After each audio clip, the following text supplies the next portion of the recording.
Okay. David, but yeah, you're taking Rabbi. Okay, Rabbi, can I give you 3 examples? Give me one example. Give me 2 examples. One example. So we have the government has text messages talking about getting a certain person. I'm not gonna say the name because it's underage. Okay, what's the other person? No, but it's getting that person to where he was going to be, which I means know. Already told okay, you. that's a crime right there. That's 3 cats 6 years ago. I'm saying it. Lou killed 3 cats 6 years ago. He didn't kill anybody. Allegedly, he didn't kill anybody. So that Okay, well, I'm saying Lou killed 3 cats 6 years ago. Therefore, it must be true because I'm saying it, right? no, but there's text message proof of him. Yes, and there's message proof. Facilitating underage girls for sexual favors. Oh, can you show us And that? there's also no, because okay, hold on. But you said there's text. There's also yes, there is. Yeah. So I would like to see it. No, but there's no court case. The guy's dead, bro. Okay, but what is the text? But So we can't see it. So how did you I'm see saying it? So how do you know it exists? because that came out in the. Yeah, there is text proof that we cannot see for some reason. No, that came out when they were doing. Again, it came out. It's public information. It's public information. You can look it up. It's Okay. Can you show us? when the court case was coming up. I wasn't able to find it. Okay, very very simple. Like I said, it's like there's really nothing. Yeah, I don't want you to say. I want you to show. Where is it? I'll send it to you. But it's all public information. Like once he died, then all the transcripts and the information came out. So you can read what he said, to who he said it to, when he said it. You know, besides some of the stuff was blacked out because there's politicians. God forbid we show the truth, then you will know that the guy is innocent and Exactly. Yeah, but if there's an innocent person who has nothing to do with so why is it redacted then? Why is that? Because they have nothing to do with their implications. So. Oh, okay, that's how you fail to convince people. I'm not convinced. I do think but that's the way you handle the situation. And I think Elaine is innocent, and she's in prison for a reason because you cannot reach her.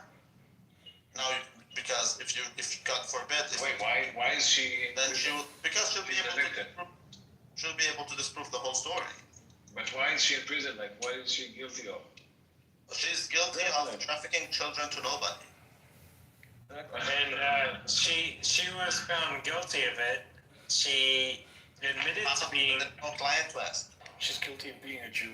She said she was guilty of facilitating minors in a sexual situation, and that's why she's in prison. Bro, I'm just telling you that. Wait, was she trafficking to who? Exactly. Nobody. I've never in my entire life heard of anyone trafficking people to no one, bro. Okay, Elaine is. It doesn't matter. We know what she did, and that's why she. Yeah, we know she trafficked people to no one. Yeah, I get it. Beautiful. No, the only reason she's in prison that you can reach her, that you can't reach her, you won't hear her. Is why? This is what I want. I want Tucker Carlson to actually interview Elaine. But I think he would love. That would be amazing. I want John Kim But to. he won't let it happen. That's why she's in prison. So that doesn't happen. Because if it happens, she will tell you the entire story, and you will see how there's nothing wrong, bro. They're totally framed. Wait, so why is he framed? Think about it. So Rabbi, why is he framed? What's the reason? That's what I'm telling you. It's a perfect occasion for a framing because number one, the guy is a Jew, and so people will believe it. Number two, it doesn't matter if he's Jewish. When it's child porn, Let me continue. When it's child porn, you can't release it, right? And so then basically we're in a position. But it's not child porn. They were not adult, like not all of them. Whatever you want to call it, it's illegal. So then we are in a position to say it's true, and we don't have to prove it. Okay, but why? Because we can't release it. We can't release these videos because that's child porn. No, but why? What is the reason behind all of that? It's just there's a perfect opportunity to frame the guy. Good job for Congress, that guy. But why? Just Like, why like would they? Clayton's father was one of the most prominent Israeli businessmen ever. He was. Wait, but Rabbi, why would they? I'm pretty sure he has a lot of For no reason. David Maxwell was a very important man, so the people are just trying to hurt his legacy. Rabbi, you're not answering the question. What question? Why would they frame him for no reason? Who said there's no reason? So what is the reason? The reason is this whole thing started with Virginia, and Virginia is you know who Virginia is, right? That girl, the one with Prince Andrew allegedly, whatever, in the pictures. So she is a serial false accuser. Like she's a part of the Me Too movement, and she's been falsely accusing a million men. She's like, that's her career essentially. And she found an opportunity to do that for Epstein. Again, Epstein was charged for prostitution. He was guilty of prostitution, correct? And that's an opportunity. That's added opportunity for us to say that yes, he's done these things to me, and she got other girls also. Wait, do you honestly believe that? As you Yeah, because it's potential. Anne Frank, wait, that is the same. You believe that the same as Anne Frank's diary was fake? He was just joking this time. I do believe Anne Frank's diary, half of it is fake. Not all of it is fake. Okay. Written with different pen. True. As for this, I do believe with this thing we can't prove anything, man. But what we can say is that innocent until proven guilty. That's basically what I'm saying. I can't prove his innocence. You can't prove his guilt, and therefore he's innocent until proven guilty. I don't know why that's so shocking to people, bro. I really don't. What I'm telling you is, the guy is rich, and the guy has a history of sexual assault, and the guy is a Jew. Allegedly. So all these things, all these things together, bro. I'm just telling you, like, it makes perfect sense for people to try to take opportunity, to take advantage of that. Who won money out of it? Yeah, what? No one, and that's why she killed herself. Virginia killed herself in fucking Australia. She didn't make a single dime. That's unfortunate. Okay, and she was hoping to, and that's the whole point. But all you guys can offer is hearsay. So this guy said this judge said that, based on what? But can we see it? No, there's text evidence, but we cannot have access to. There's how many, 5, 6 girls teaming up together in order to make money out of accusing this guy. Okay, but that's all we have is their hearsay. So what if I tell you this? I'm gonna get Chaser, Grace, Lou, Eftel, and Daniel, all of them to agree with me that no harm has always been raping children in Morocco. That's right. Now it's true. There's nothing wrong with that. There's nothing wrong with it. But now it's true because they all said it. It must be true. This is basically Epstein. Well, that's not exactly because it is true, but I understand. What you're saying? What do you mean? Is it true? No, never mind. No harm. That no harm for big children is true. Oh, he said it's true. Yeah. Yeah. It's true. I said, well, also. Well, That's right. well, hey, That was that's a trouble. true, and therefore it must be true. And I'm agreeing with him. I'm saying it That is. even makes it, yeah. Okay, so do you understand my issue here? Is that just because they say that he did it doesn't mean he did. That's right. So It doesn't mean that but it's not innocent. It doesn't make that he's innocent. That's the point. You're right that he was not convicted, but he was not acquitted also. But he doesn't have to be. He's innocent until proven guilty, bro. Like Well, yes, in the court of law. But Yeah, that's the only court. That's That's the only course. That is true. So you are. He didn't have his day in court, not because he was not given a chance, That's the only course. Yeah, of course he wasn't given a chance. The guy killed himself because this is why he killed himself, because he was defamed in a way that it cannot be repaired. He was defamed. Proving he's innocent is a great way, no? Well, he did prove his innocence by killing himself before getting to court, and therefore he dies as an innocent man. No, he died. No, he died as a martyr. He died as an innocent because As a martyr, as a shaheed. you are unable to judge him guilty because he suicided. and therefore he Into the is body. eternally, he will be in the history books as an innocent man. Allegedly. He died innocent. Yeah, allegedly. Legally, no, there's no allegation. His legal status was that of an innocent man. And this is how he clears his name. Right. When he killed himself, Well, he was charged, no, not convicted. correct. He's a charged man. Correct. So he is innocent, and that's how he controls his He's destiny. not innocent. Well, But Rabbi, you know how these people are. That only Donald Trump can be innocent until proven guilty. I'm just telling you that's how he controls his destiny, because he can't control the present. All he can control is how the history books speak of him. And he died an innocent man. And that's what I did. Trump is innocent until proven guilty. So that's one reason why he killed himself. The other Do you reason, think it was a good idea for him to kill himself? yes, Yeah. Interesting. Of course. because otherwise he would be like Ghislaine. They would lock him up somewhere far away. God knows what they would do to him, and they would. What do we do to him? I don't know what's happening to Ghislaine. I just know that they. Whatever would happen would be a good thing. Yeah, of course. I mean, the guy has to go to prison till eternity for a crime he didn't commit. And you know how pedophiles are treated in prison. Yeah. Yeah. So what do you want him to There's do? nothing wrong with that. So of course he's gonna kill himself. Yeah. I do the same Can thing. you put yourself in his position? We're gonna send you. You've already been judged by the court of mob rule, and you are gonna go eternally to prison for a crime you did not commit. And the prisoners who are allegedly done that, they're treated like total shit. Yeah. And you Yeah, I didn't. would kill myself. I would kill myself. Yeah. Exactly. So then, but see, that's the issue. Some people say he killed himself means he's guilty. No, it's not at all. But you don't think that he did some prostitution? Yes, he did prostitution. Yes. No.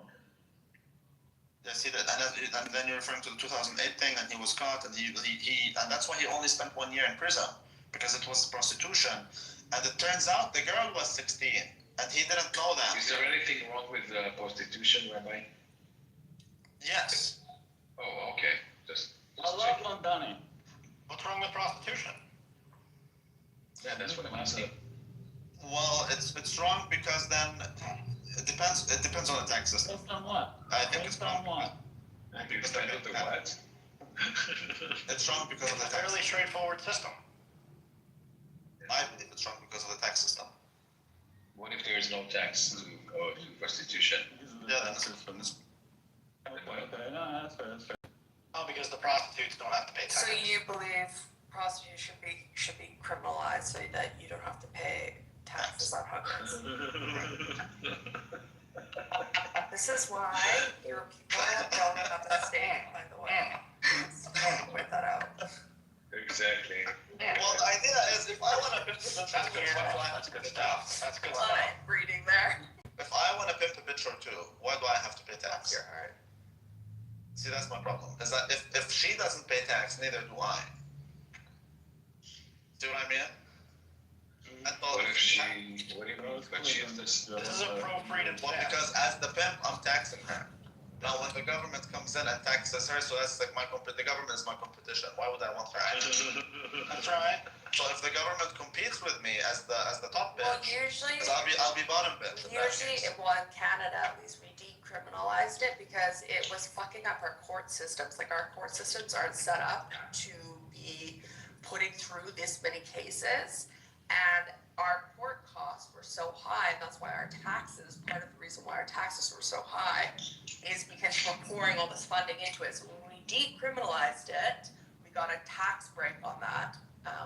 So that's. I'm not sure how much we saved out of that. You know, I mean, the real reason we decriminalize prostitution is, and by the way, the prostitute herself is not a criminal, but the one who pays her is still a criminal. Wait, do we have more Canadians here than Americans? No, Yeah. no, we only have. No, we have three.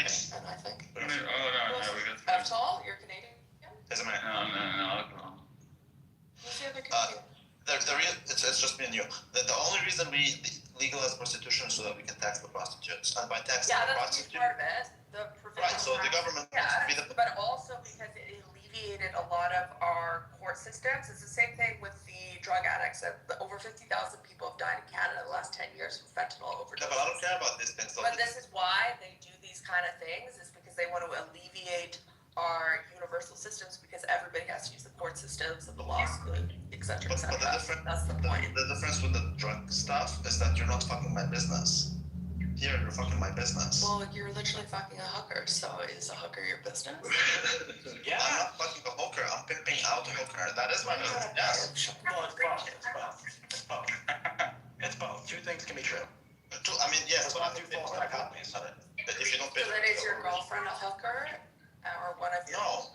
okay, so she's an addition. Wait, do they allow prostitution in the kink industry? I have 4 prostitutes. Yes, they do allow it. Do you think that Jesus allowed prostitution? Oh, never mind, his mother, never. Oh, kicker. Wait, no, don't kick it. What the fuck? Don't kick me, I thought. I'm trying. Oh, come on. Fuck that. Why did you? Who did that? Who did that? We don't do that. Oh, Why child. did you do that? We don't do blasphemy. That's an episode. That's fucked up. That's fucked up. Why? Why do you always kick Jews?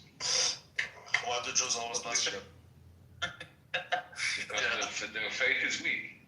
So that's how's that background. I don't know. If it's not your problem, then don't kick them. Oh, she just said so much for free speech. We don't believe in free speech. Yeah.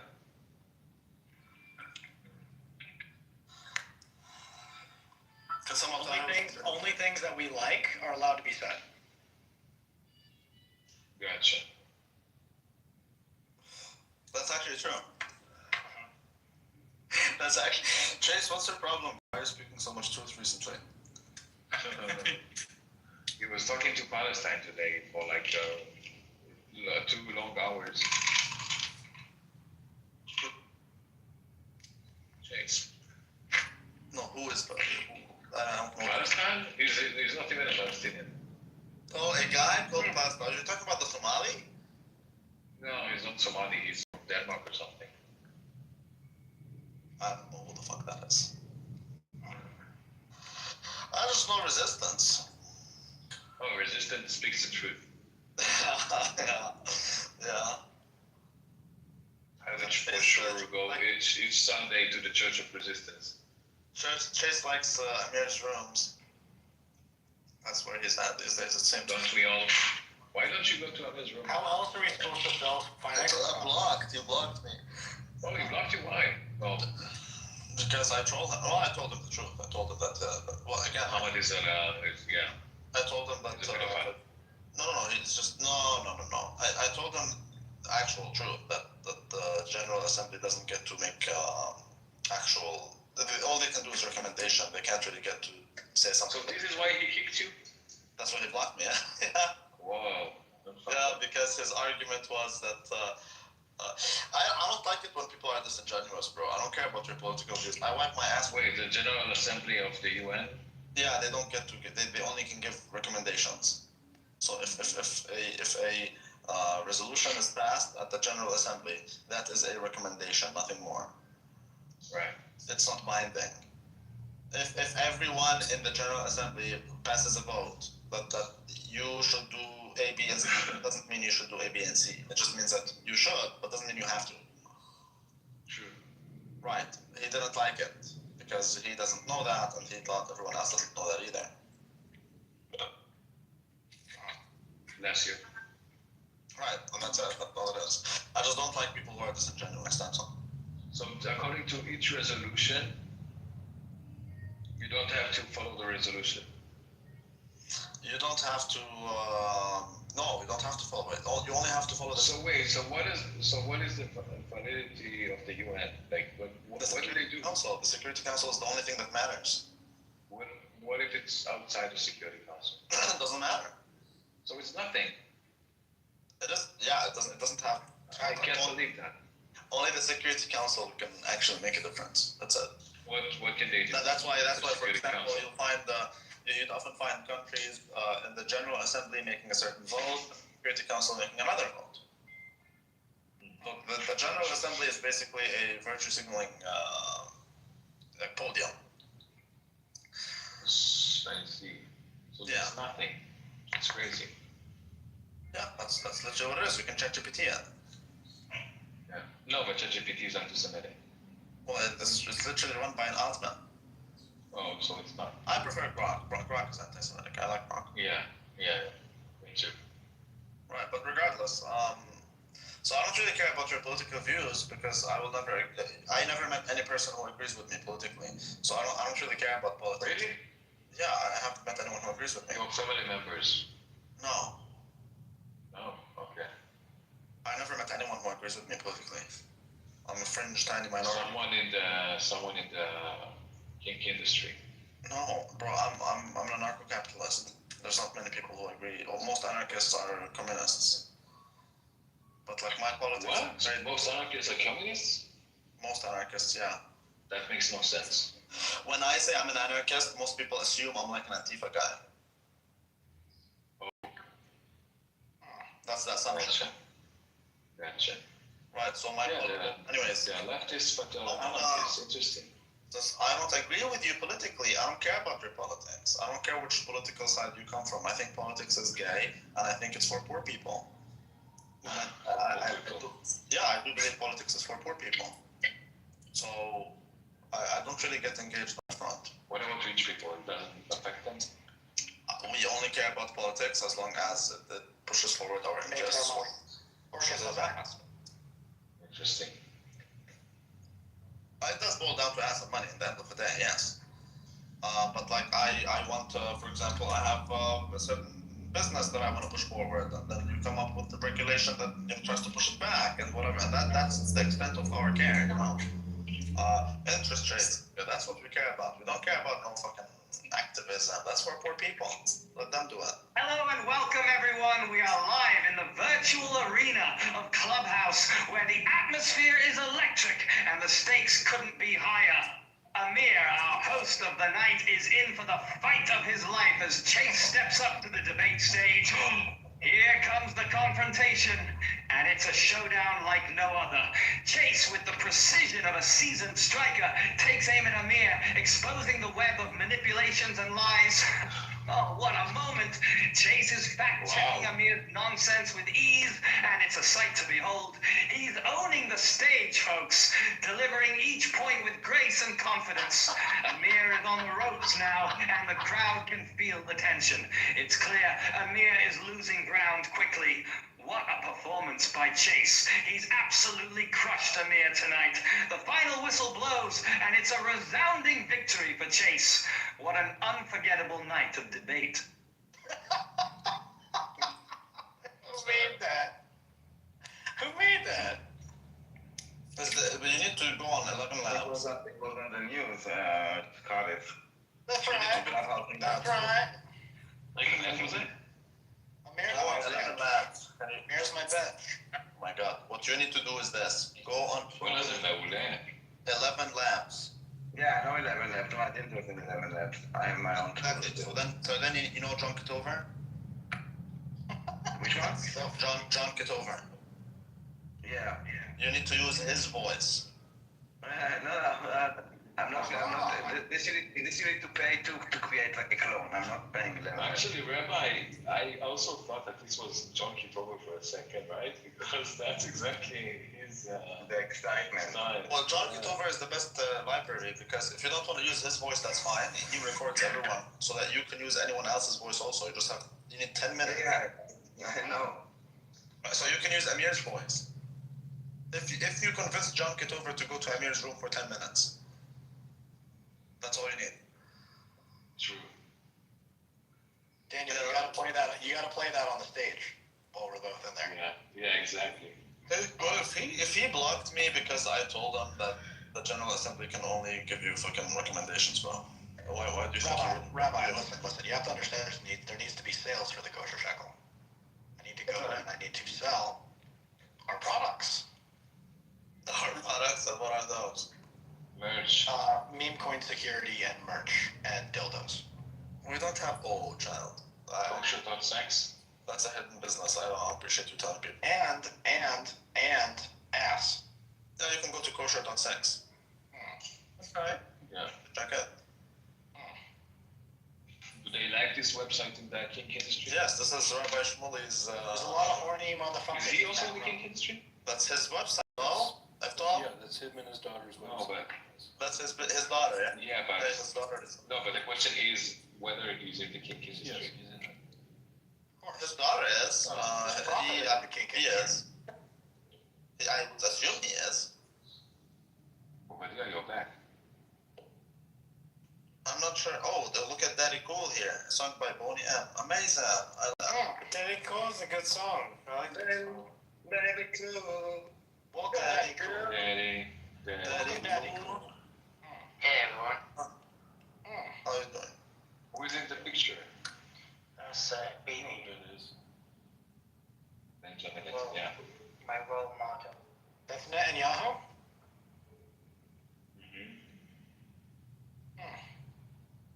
Child. It doesn't look so aggressive in that photo either. I know, right? I like Netanyahu. BB is a good, it's good leader. There's nothing wrong with him. Give me a negative, and I'll rebut you. He's widely loved. It's very If you wasn't the Prime Minister of Israel, Israel would not exist today. That's not true. That's not true. That's my opinion. There's plenty of. That's my opinion. Okay, the last prime minister is a great prime minister, and Which one? they have both been looking out for It was a Israel. rotation. Hello and welcome, folks. We are live on Clubhouse, where the atmosphere is electric and the debates are heating up. Rabbi is gearing up for his third consecutive day of relentless pursuit, seeking passionate souls to engage in a fiery discussion on the timeless principle of innocence until proven guilty. Even if, heaven forbid, the accused has passed away before their trial. And oh, what a twist it is, folks. He wasn't even charged. But alas, the crowd seems less than interested. And wouldn't you know it, they spark his enthusiasm for his absolute favorite topic, Jewish tropes. It's another day that ends with a Y here on Clubhouse, and the drama is palpable. Stay tuned, folks, because you never know when the next big debate might ignite. I don't like the speaker. Wow, it's a meule. Can you change that? Can you control the speaker? I cannot. You're the speaker, and I'm trying. Parlez-vous les français? Oui, oui. What? Ouais, ouais. Anna Mumtaz. I think that's a horrible speaker. You need to change that. I don't like that English. Okay, I will do something else. Well, you need to Wait, get the London Labs. You really need that. Wait, Daniel, is it Google's voice? I cannot talk about this. If you can do it like a WWE type of situation, that would be much better. Wait, what does that mean? Does it mean like a wrestling thing? Like it has to be more excited. Wait, why don't we invite John Kitover to do that for us? Because he can't. He doesn't use 11 Labs, but you can use him. No, I want to use his voice himself. Yeah, but you can make him say whatever you want with 11 Labs. But why do we need AI if we have a person? Because AI is where it's at. I mean, AI. why is the world flat? Bubbles, come up. We have a question for you. Let me see if I still have access. Maybe I still have access to 11 Labs. Give me a second.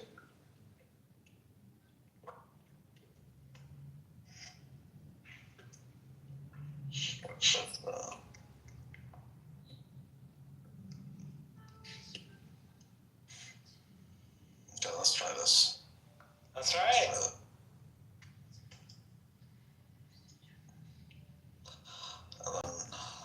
Oops.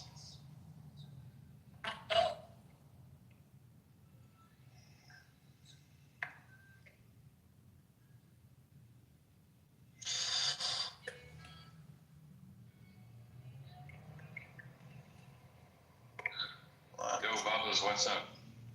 Hey. You're a Jew, right? Okay, great. Do you believe that Jeffrey Epstein was a pedophile? Don't frame it like that, bro. Do you think Epstein was innocent? No. Based on Okay, so you're anti-Semitic, yeah? Then.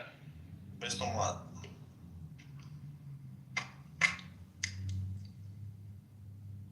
Like, why do you say no instead of I don't know?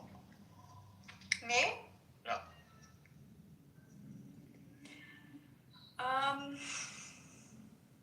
don't want to sound dumb. I don't know. I don't know. Well, Yes. peer pressure. So you are peer pressure. Then yes, he is guilty. Yeah, didn't he like have find girls that lived around his area? Yeah, and come exactly. Back and Yeah. do weird massages on his island. Yeah, but that's allegation. All these are allegations. So Okay, women but still. can't be trusted. But these are allegations. No. Never felt it before. Okay, but he was like this sleazy rich guy with a creepy you're island, feminist and you're like and a women believer have come in out. So like, why not believe it? Exactly. You see, Rabbi, every Jew here is an anti-Semite. What if I get 30 people and they all say that no harm rapes children? Would you Why then me? believe that? I think it's a little bit bigger than that. No. But no, there aren't 30 women who testified against Epstein. But if I get 30 Tons of women, girls who were young, women who were young at the time, and there's pictures of them in his like hallways after like giving massages to old men. Like it's weird. I mean, in Where what way are is that these, not where are fucking these, weird? videos? Probably a pedophile. I haven't heard of anyone who saw these videos. I think it's weird that you're like dissecting it so much to think that maybe he's not. Maybe this guy that everyone says is a pedophile is not. Like, why? Because I don't believe he is. There's zero evidence that it's just trust me, bro, and don't verify. That's what I hear. Not trust me. What about like, hey, I was on his island and he I would asked love me to give him a massage and then I would like to. he asked me to get undressed. Like, is that not enough? No, I'm not into the believe her no matter what type of situation. I think a lot of women lie to make money out of it. Isn't there so much more evidence besides these women that he had some creepy, freaky shit going on? Like what? Watch a documentary. Go watch. I'm not a documentary. Go watch it. I did watch it, and it says the same thing. And even one girl Read one of says the books. penis is egg-shaped. And like they put the guy, look at the poor guy, he was so uncomfortable. Like they're putting me in a situation where I have to show the guy my penis. Like. He had like weird sex shit going on, and then there's women saying that they were young, and then two and two together means pedophile. In my opinion, that's all you need to know. What? Because he has whips and paddles, that makes him a pedophile. With young, underprivileged girls there who were like promised places to sleep at night, yeah, probably.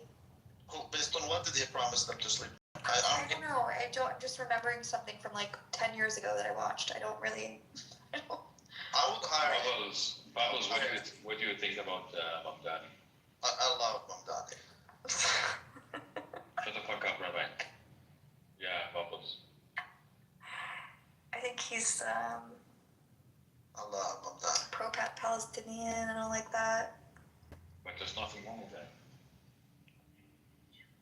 I love Mamdani. You can say whatever you want. The guy is amazing. I think New York needs change. And he comes from crash like crazy.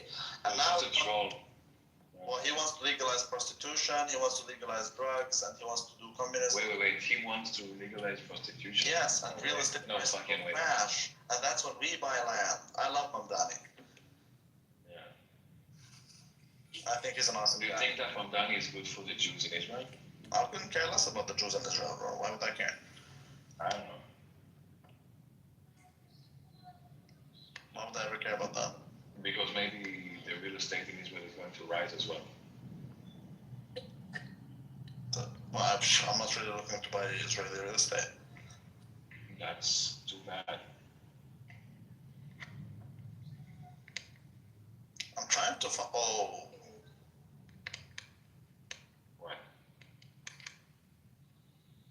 I found hold on.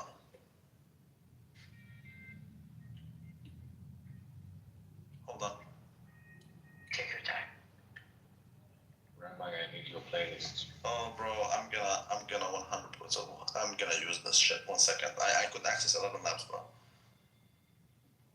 That's the anticlimax again with the. He says that he pleaded guilty in 2008 for Yeah, again, that's 2008. Prostitution. Yeah, prostitution. Boo-hoo. He thought she's 23. Turns out she's 16 with a lot of makeup. He should have asked her. He should have asked her. Hybrid realm of Clubhouse, a gathering unfolds. Wait. Everybody shut up. And spirits. of minors. Bubbles, a delightful addition, enters the conversation alongside Rabbi, Lou, Daniel, Noham, Evtel, David, and Daddy. Each participant, a unique thread in this tapestry of dialogue, prepares to unveil the mysteries that lie ahead. The air thickens with anticipation as we stand on the precipice of revelation, ready to delve deeper into the narrative that Sounds awaits like us. Enigma. Can you point to, What insights will emerge? What? can you make the speed faster, like to listen? It's a narration style. Can she speak faster? Continue. No, I changed something. So now it will take a second. Good evening, ladies and gentlemen. We are currently live on Clubhouse, where the energy is electric. Joining us in this vibrant conversation are the remarkable Bubbles, the wise Rabbi, the ever-charismatic Lou, the insightful Daniel, the delightful No Harm, the innovative Eptol, the astute David, and, of course, the one and only Daddy. We are on the brink of uncovering some fascinating insights, so stay tuned as we dive deeper into this enriching dialogue. You may continue. Hold on. Wait, Daniel, I'm does it need to listen to us to? No, I just gave him the name and he made up all the compliments. Oh, but before that, when we talked about Epstein, did it listen to us in order to? Or No, did you? I wrote him, I just wrote him, did I say Epstein? I think I wrote innocent or not innocent, I didn't write Epstein. Yeah, right. Virtual Clubhouse, a lively conversation was about to unfold. Oh, no, I don't like this one. Bubbles, the vibrant pop diva, joined Rabbi, a wise figure with calm insight. Hey everyone, what's the scoop today? I can't wait to dive into the drama. Bubbles' excitement filled the room as Rabbi adjusted his glasses, preparing to share the knowledge. Bubbles, welcome. Today, we explore the mysteries of life and community. Are you ready for some profound insights? You sound gay. The other members leaned in, intrigued by the rabbi's words. Bubbles bounced in her seat, eager to contribute. Absolutely. Let's make it fabulous. What's the first topic? Rabbi smiled, sensing the energy. We shall begin with the importance of connection. In these times, it is vital to support one another. Bubbles clapped her hands, her enthusiasm infectious. Yes, let's spread that love and light. Who's with me? The room buzzed. The conversation Yes, that's voice bringing you. Yeah, it's annoying. It's annoying. Who's with me? It's annoying. And it wasn't funny. Who's with me? We are all with you. We are. No, I'm not. He's not with you. Not all of us. I want you guys to listen to this, okay? Listen Let's do a survey. Who's with Bubbles? Hold on, listen to this. Listen to this. She's Rabbi's boo-boo. Here's my bubble. Listen to this. Hold on. There we go. Open this up. Open it up, motherfucker. Open, motherfucker. Wait. Okay, there we go. This is all allegations comes from Virginia, who is a professional false accuser, one who killed herself after receiving $0. All the other girls had similar incentives and aspirations as she did. All for Talk about the glowing voice. Epstein, may he rest in peace, lived children, May he rest in cared peace. for the youth, education, provides for the even paid for their Kiss me upon him. ensure their access to mental health facilities. All that he did Well, what was AI is this? My God, This that's AI not is that? 11. accuse him. Let me know. He had no option but to kill himself since he was defamed beyond reason. He was effectively found guilty by the court of mob rule. remains innocent according to the rule of law. May his beautiful soul rest in peace. Oh, bro. So that's a bad Android voice. Let me change it a little bit. One second. I'm gonna change it to the because there's. Let's try this one. Yeah, let's try this one. Maybe it's better. Hold on. Epstein was framed. This is the truth. All allegations comes from Virginia, who is a professional one who killed herself after receiving $0. All the other girls had similar incentives and obligations as she did. All for nothing.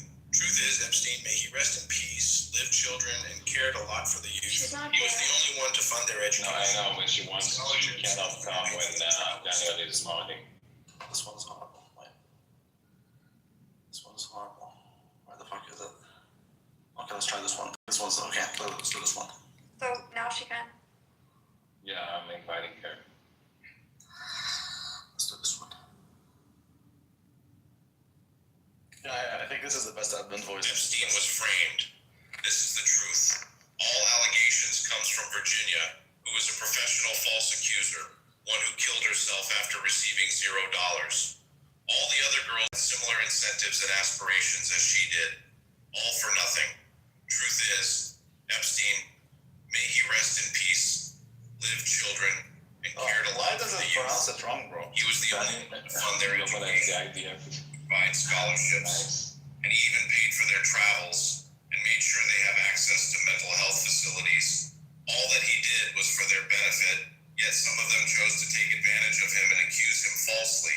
He had no option but to kill himself since he was defamed beyond reason and was effectively found guilty by the court of mob rule. He remains innocent according to What is the court of mob rule? May his beautiful soul rest in peace. Which one's the day? Ah, okay. Well, they did to Epstein. They just said he's guilty and therefore he is, and that's that. No, but this is why we have the court of law. That if you are proven guilty, innocent, Only court.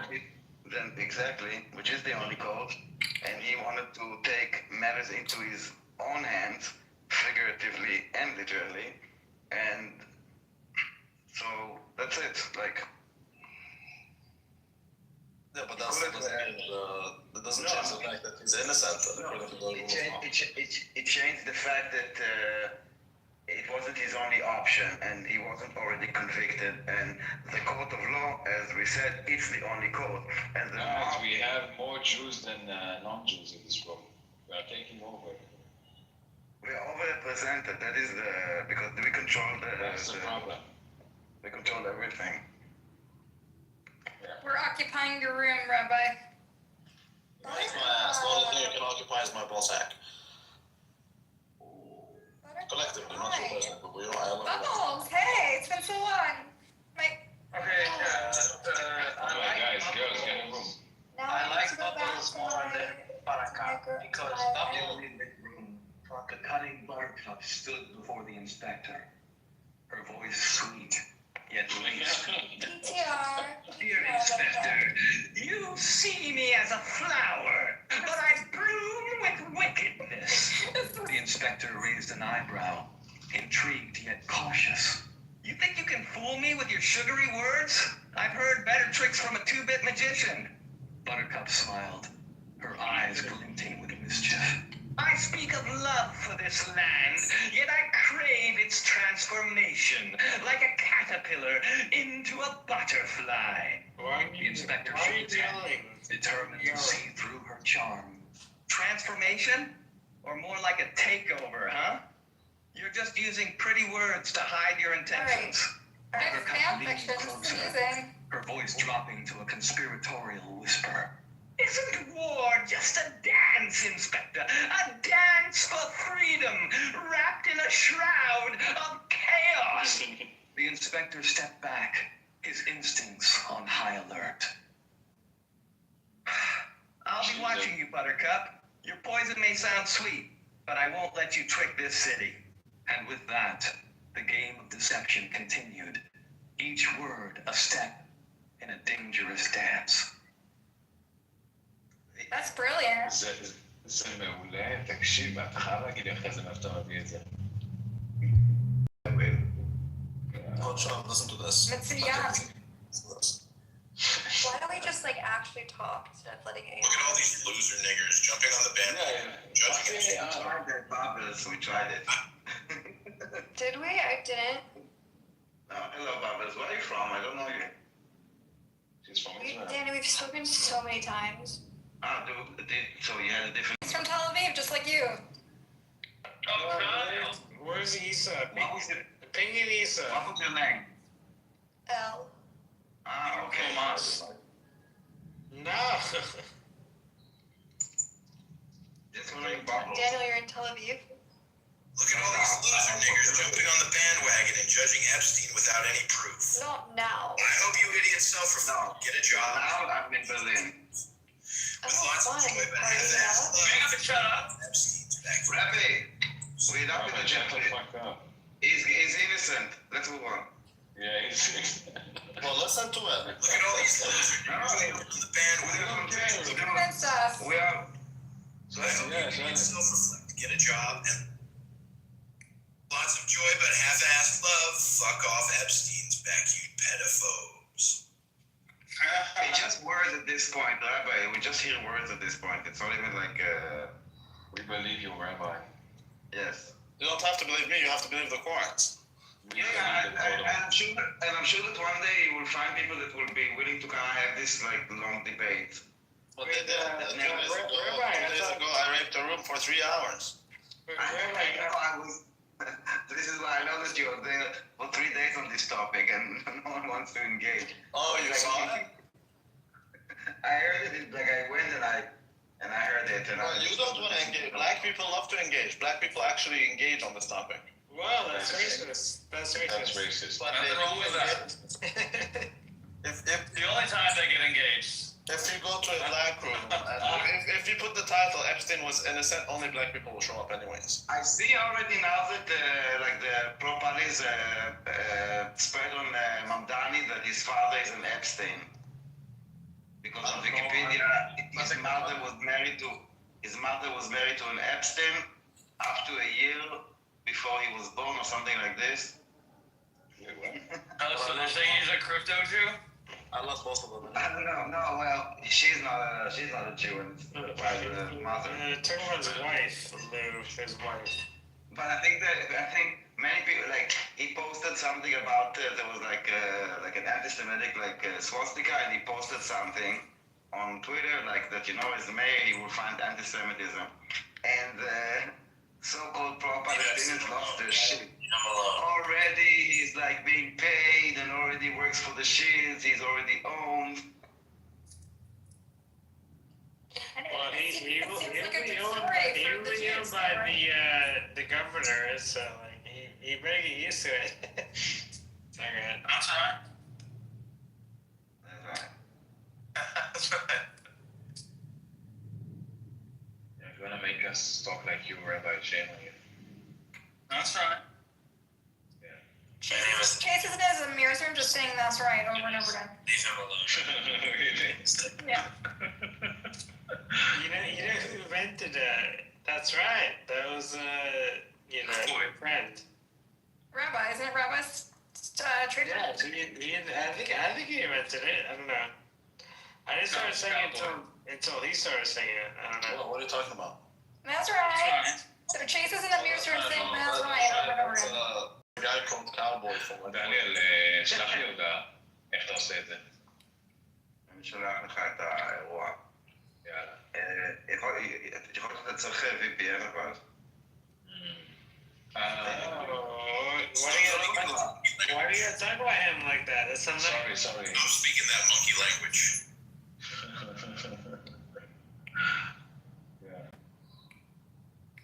אז אני יודע מה זה של סטודיו?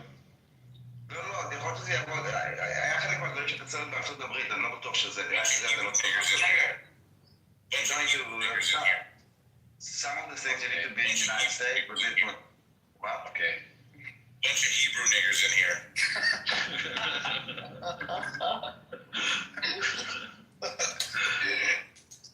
How did you make it say it so fast?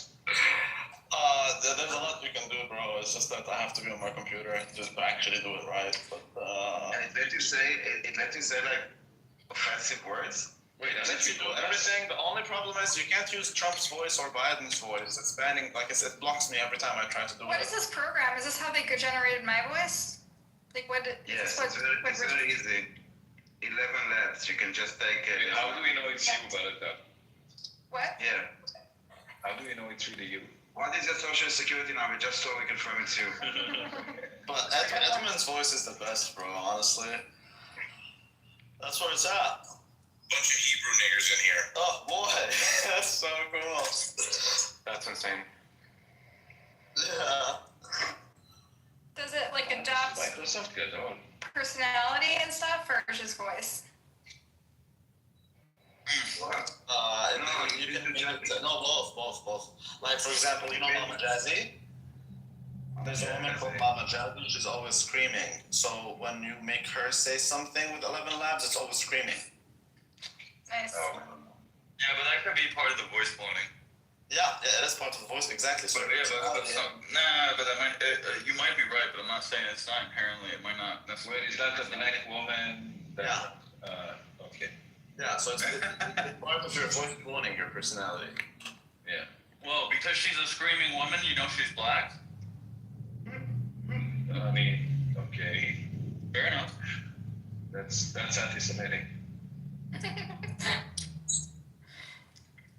wrong with that. Yeah.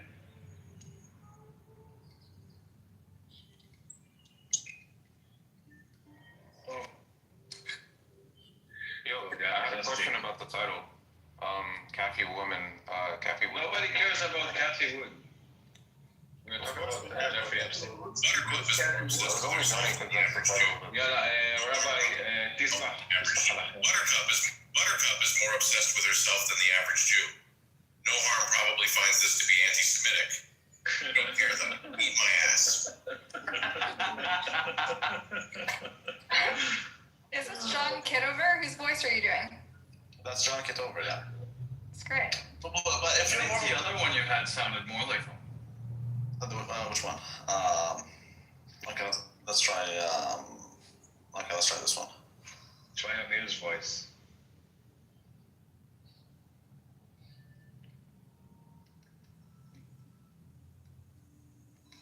I don't have Amir's voice.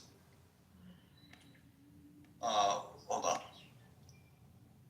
Buttercup is more obsessed with herself than the average Jew, which says a lot, believe me. No Harm probably finds this to be Yeah, that sounds more like him, but I think there was another one. Eat my ass. Yeah, but this is not as energized. I mean, I can, if it's on my computer, I can do it. Don't you think that it's a little bit crazy that somebody took the time to record Buttercup's voice? No, that It was Rich. But this is fucking crazy. And then they edited out the other voices. Like, how many hours of work did it require for him to? Not much. I've done that with our Jewish friend Evan. How big a sample do you need to put in? Like 10 seconds. That's it? Okay. No, of course, no, more than that, not 10 seconds. No, well, 10 minutes. there's models. No. No, dude, there's models where you need like 10 and 12 seconds. Has anyone heard it yet? Did Rich debut? The bigger the sample, I think the more accurate it's going to be, but For sure, but 10 seconds? getting wild, dude. That's crazy. Yeah. Have you guys heard it? Did Rich show you the Buttercup voice?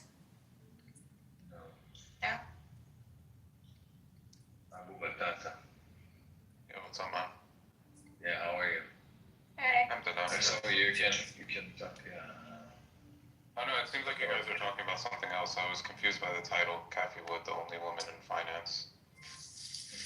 It's like kind of a deep cut reference. Yeah, we need to change the topic. We're talking about like the AI generated voices people are doing where you take someone's voice and then it Buttercup is forever Rabbi's boo-boo.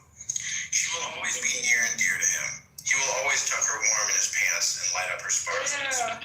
Oh, child. Rabbi loves to spread ass cheeks like Nutella on toast bread. Toast? You put Nutella on toast? You can put Nutella on toast. Yeah, you can, but like, is it good? Isn't that like the picture on the Nutella jar? It's Yeah. putting it on toast. Is it? Yeah, I think it is. It's literally on the jar, bro. Just eat the Nutella. Okay, I'll change it. Peanut butter on toast bread. What? Yeah. Peanut butter by itself is crazy. Oh, wait a Jeffrey minute. Epstein is the only woman in finance. Love Epstein. Yeah, there's nothing wrong with that. He did more for the youth than any of you. So. Anyway, gotta go. See ya. See you later, man. Bye. Ciao. Listen to this. Buttercup is forever Rabbi's boo-boo. She will always be near and dear to him. He will always tuck her warm in his pants and light up her sparks with a spank or two. Rabbi loves his red-ass cheeks like peanut butter on toast bread. She'll be like a peanut on his butter. There's nothing wrong with that. Nothing wrong. Stumbling is kind of scary. That was like really human right there. It is, but like you need to work with it so it pronounces well. It's not that. What is it? There, like commas, spaces? Is that how you influence it? Yeah, things like that. You need to actually work on it, and then on the computer you can do it much better. I have good recordings, right, from Andrew Meyer. Yeah. I have very good recordings, but I'm gonna have to find them. Dude, that one was good. For how long ago that was? Yeah, Andrew Meyer is the best. Yeah, that was a long time ago. Yeah, that was a very long time ago. And now today it's much better, as you can imagine. But let me find it for you. Let me find it. Oh, there's Mama Jazzy. Mama Jazzy is amazing also. Leave my kaka on boo boo. Oh boy. Let's find it. Oh, she removed that. Why'd she do that? Hold on.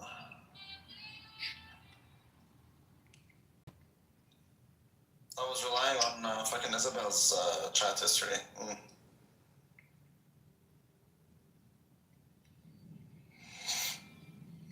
She deleted it. The fuck? Why did she delete it? She did that with everyone. She deleted mine. Yeah, but I don't give two shits, but she deleted the recording. Like, that's where I was playing it from. Okay, oh, I found it.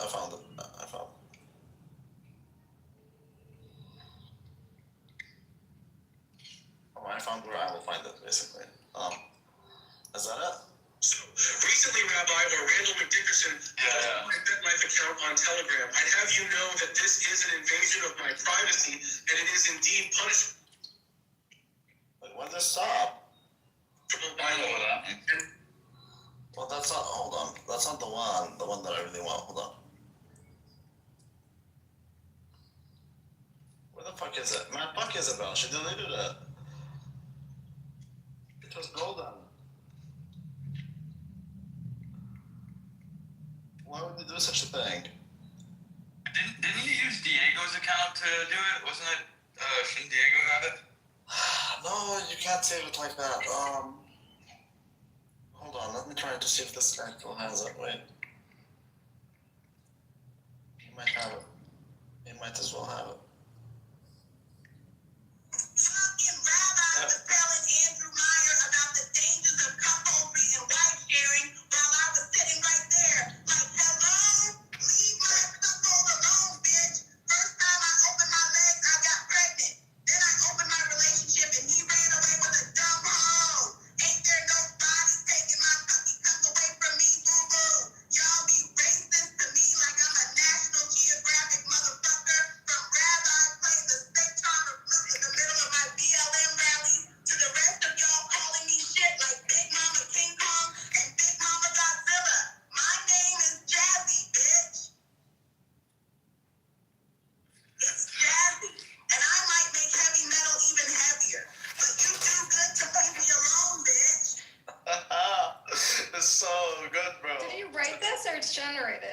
I wrote this. That's long time ago. But I want the Andrew Meyer one. I love Mama Jazzy. Yeah, I love Mama Jazzy. We had ups and downs, but I love Mama Jazzy.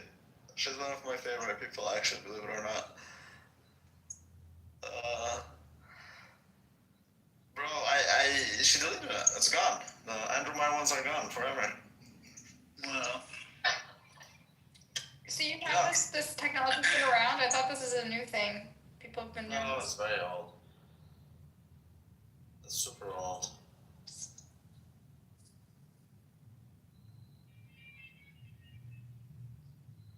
What should I do if they're saying incriminating shit with my voice? Should I do anything about it? Should I report it, or it just doesn't matter? It doesn't really matter. Do you want to see what Andrew Meyer said? I mean, I can't have the good ones, but I have the latest one he shared. That he said, or you said, or the computer said? He said. Oh. I think the best to do is sue them for defamation. No, it's impersonation. How do I track these people down, though? We know Rich is a Jew from Texas, that's all. It's really like hard when like it needs to be on the like regulation. It will be very hard because it's so easy for people to do it. It's so hard to track them. I don't think the police will do the investigation for those things. The hard thing is to prove it, and you would have to spend a lot of legal fees if you really were committed to doing it. Listen to this. Yeah, to your point, regulations are not, they haven't caught up yet with AI. Wait, before you play. Yeah. And there's a criminal charge which is like impersonation, but she will not get out of like maybe the guy or whoever does it will be punished, but she will have to spend a lot of time and effort. You will not be. I don't think it will be compensated with like something significant. I'm not looking to be compensated. It's just, you know, Rich is a little out of control, and like he basically took this pro-Pally girl's voice and made her say a bunch of anti-Semitic shit, and then sent her a recording and threatened to send it to the FBI. And so I think I'm just going to start an FBI cybercrimes unit file first, so that if he tries to send it to FBI, then he's literally just providing evidence. You could have a stronger case for harassment. I just don't think he would actually send it to them, because it's a bigger crime to impersonate someone and to file a false report, you know, than it is to...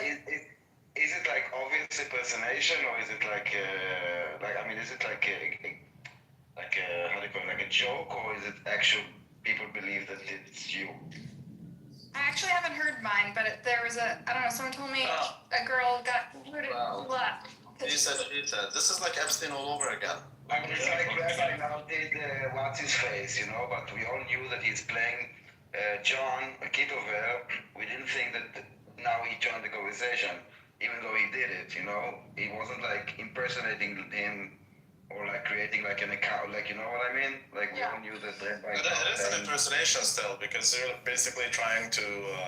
Well, it depends on how you use it. But we know it was in a conversation about 11 labs, and you know we all like.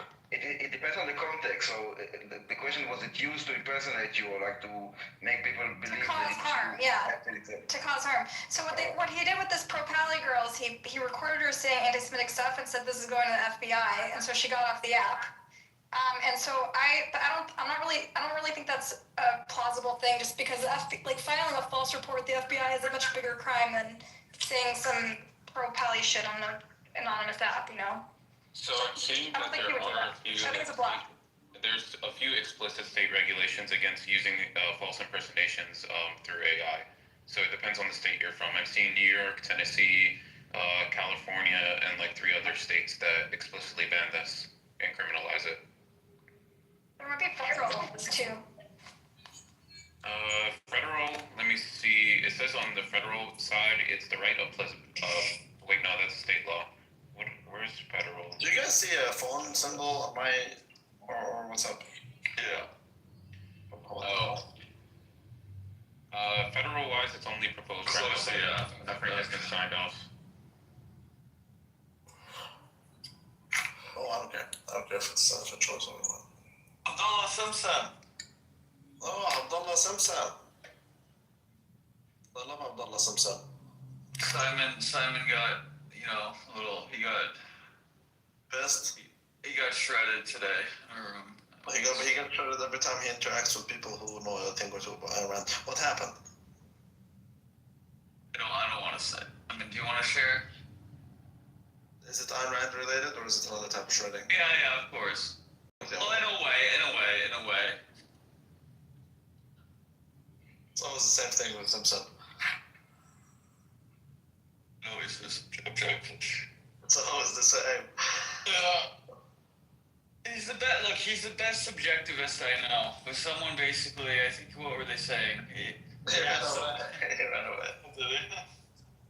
No, I think really was kind of hurt by this one. Why? Because it made him dumb.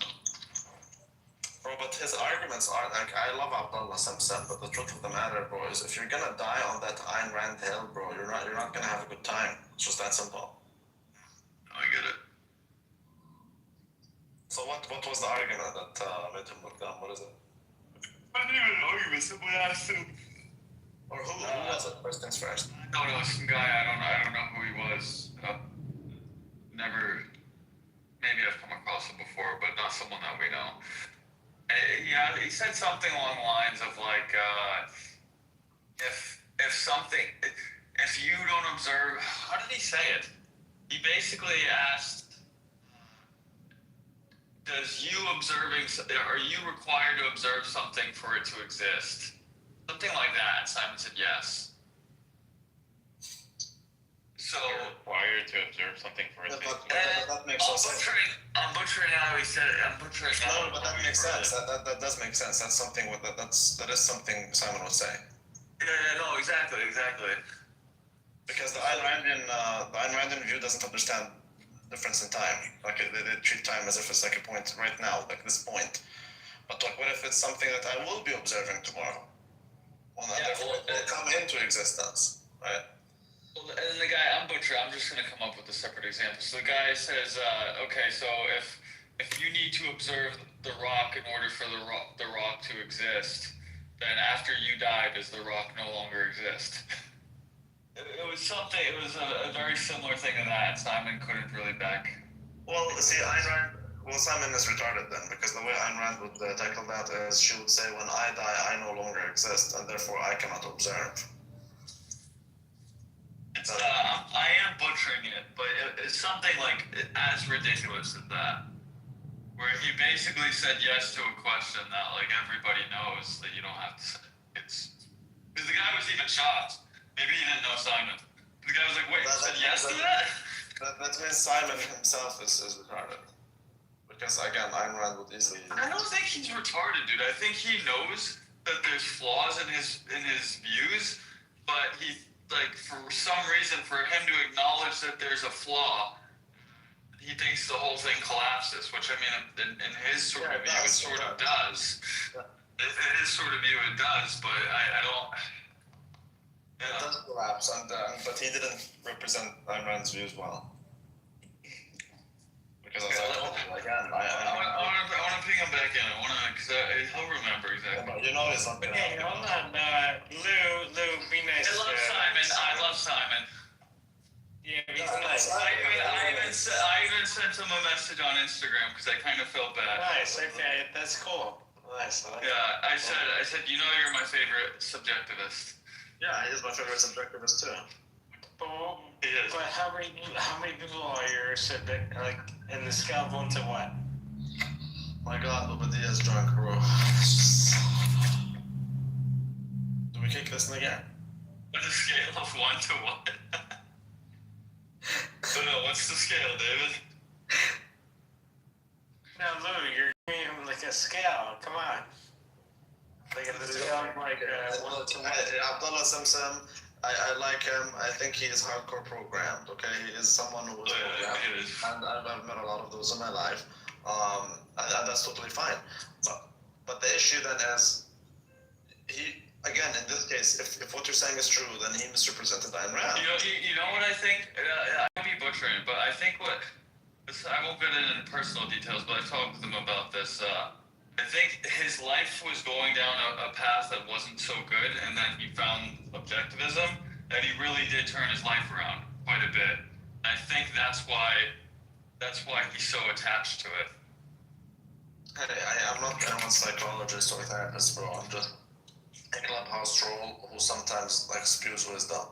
I'm telling you. No, cause I'm just saying because we both had a similar like he was an athlete, I was an athlete. Both of our careers ended short. And he was really trying to get me on this. Yeah, Rabbi was not an athlete. No, of course not. But he could be a pro golfer. Oh, me? No, I'm not a golfer. No, I know that's a joke. he is a golfer. I've seen him. Bro, I can't even hold this thing. What do you call it? I don't know what you call it. The club. Do you have any video of Randy swinging the golf club, David? I'm not gonna send it there. That's not him.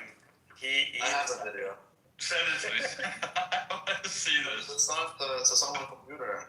I will. You know what? This is what's up. Okay, you can go to my. Yeah. You go to my Instagram. Go to my Instagram and then find the one. So 1, 2, 3, 4, 5. So 5. Okay. See the second row, the one in the middle. See that? The one who was in Ottawa. Yeah. With Rick, that one? Yeah. And then you scroll.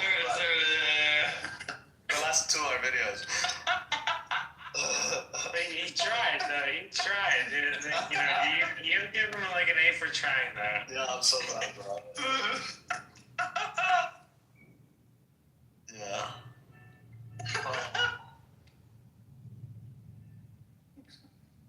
That's the first time I play golf in my entire life.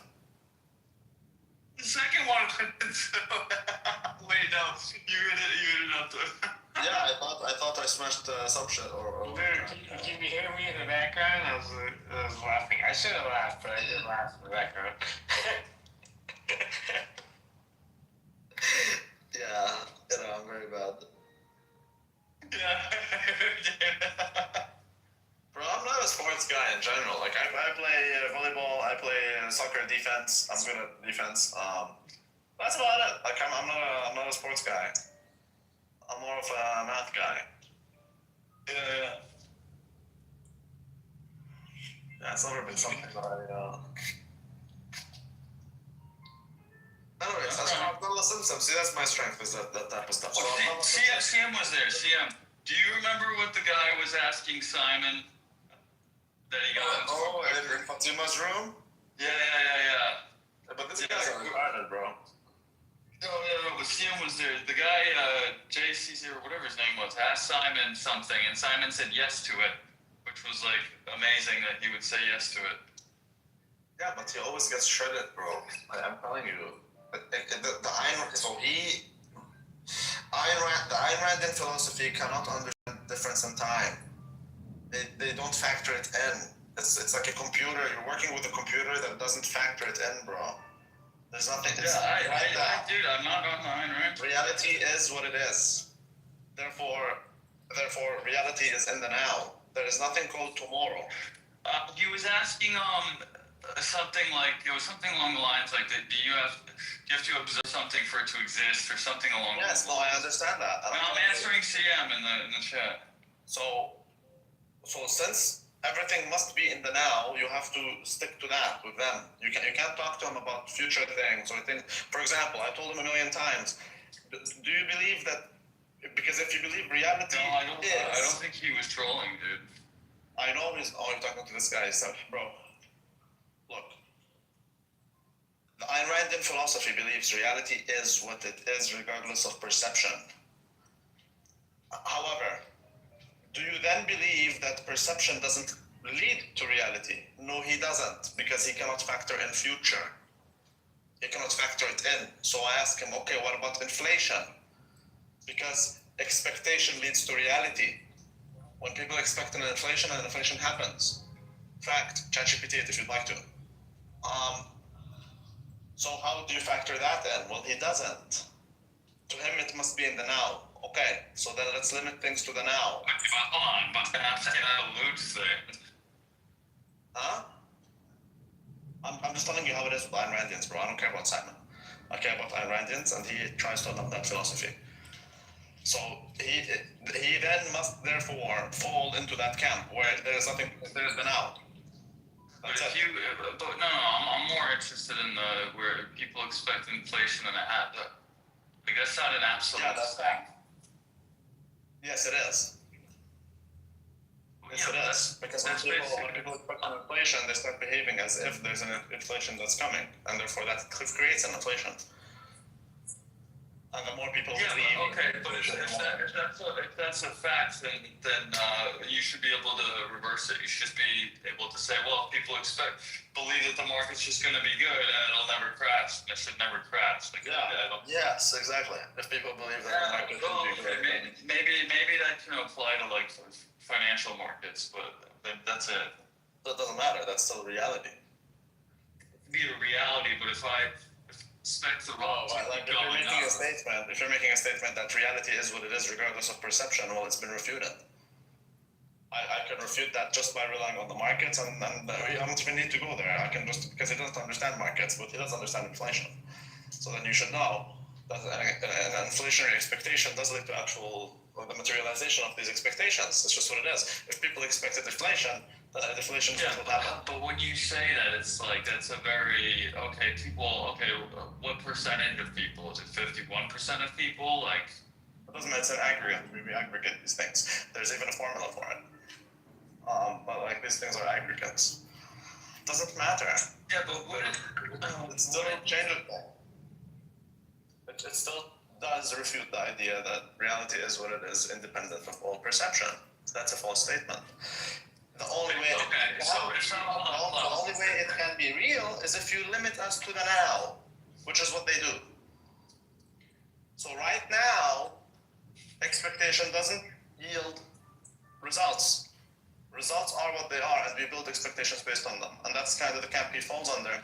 But he is unable to think in terms of 1 year, 2 years, whatever. So when he says whatever thing you said about the future, I forgot what you mentioned. But do you have to expect or whatever something for it to exist? Do you have to be able to do you have to see a rock for it to exist, or do you need to observe it? Look at the Dreadful's PTR.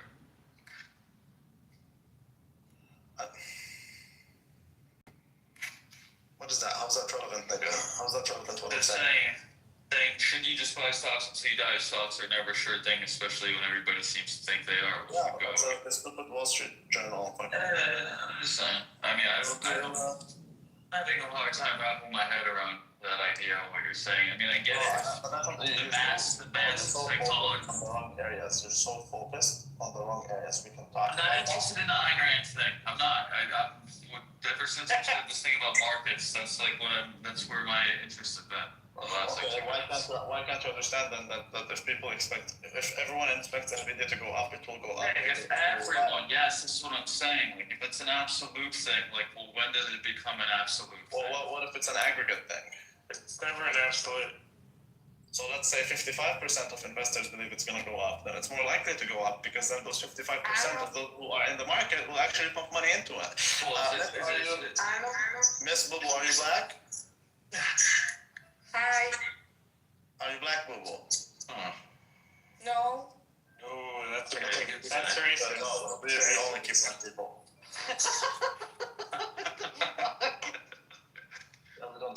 We don't do Hispanics. What do you mean? You don't like Latinas? No. Oh, gotta diversify, my friend. Okay, so no, I don't believe in diversification.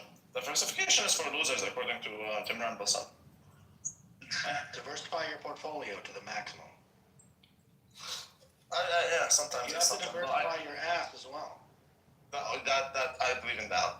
That's right. Yeah. We were just talking some ass. I do believe in. Well, I mean,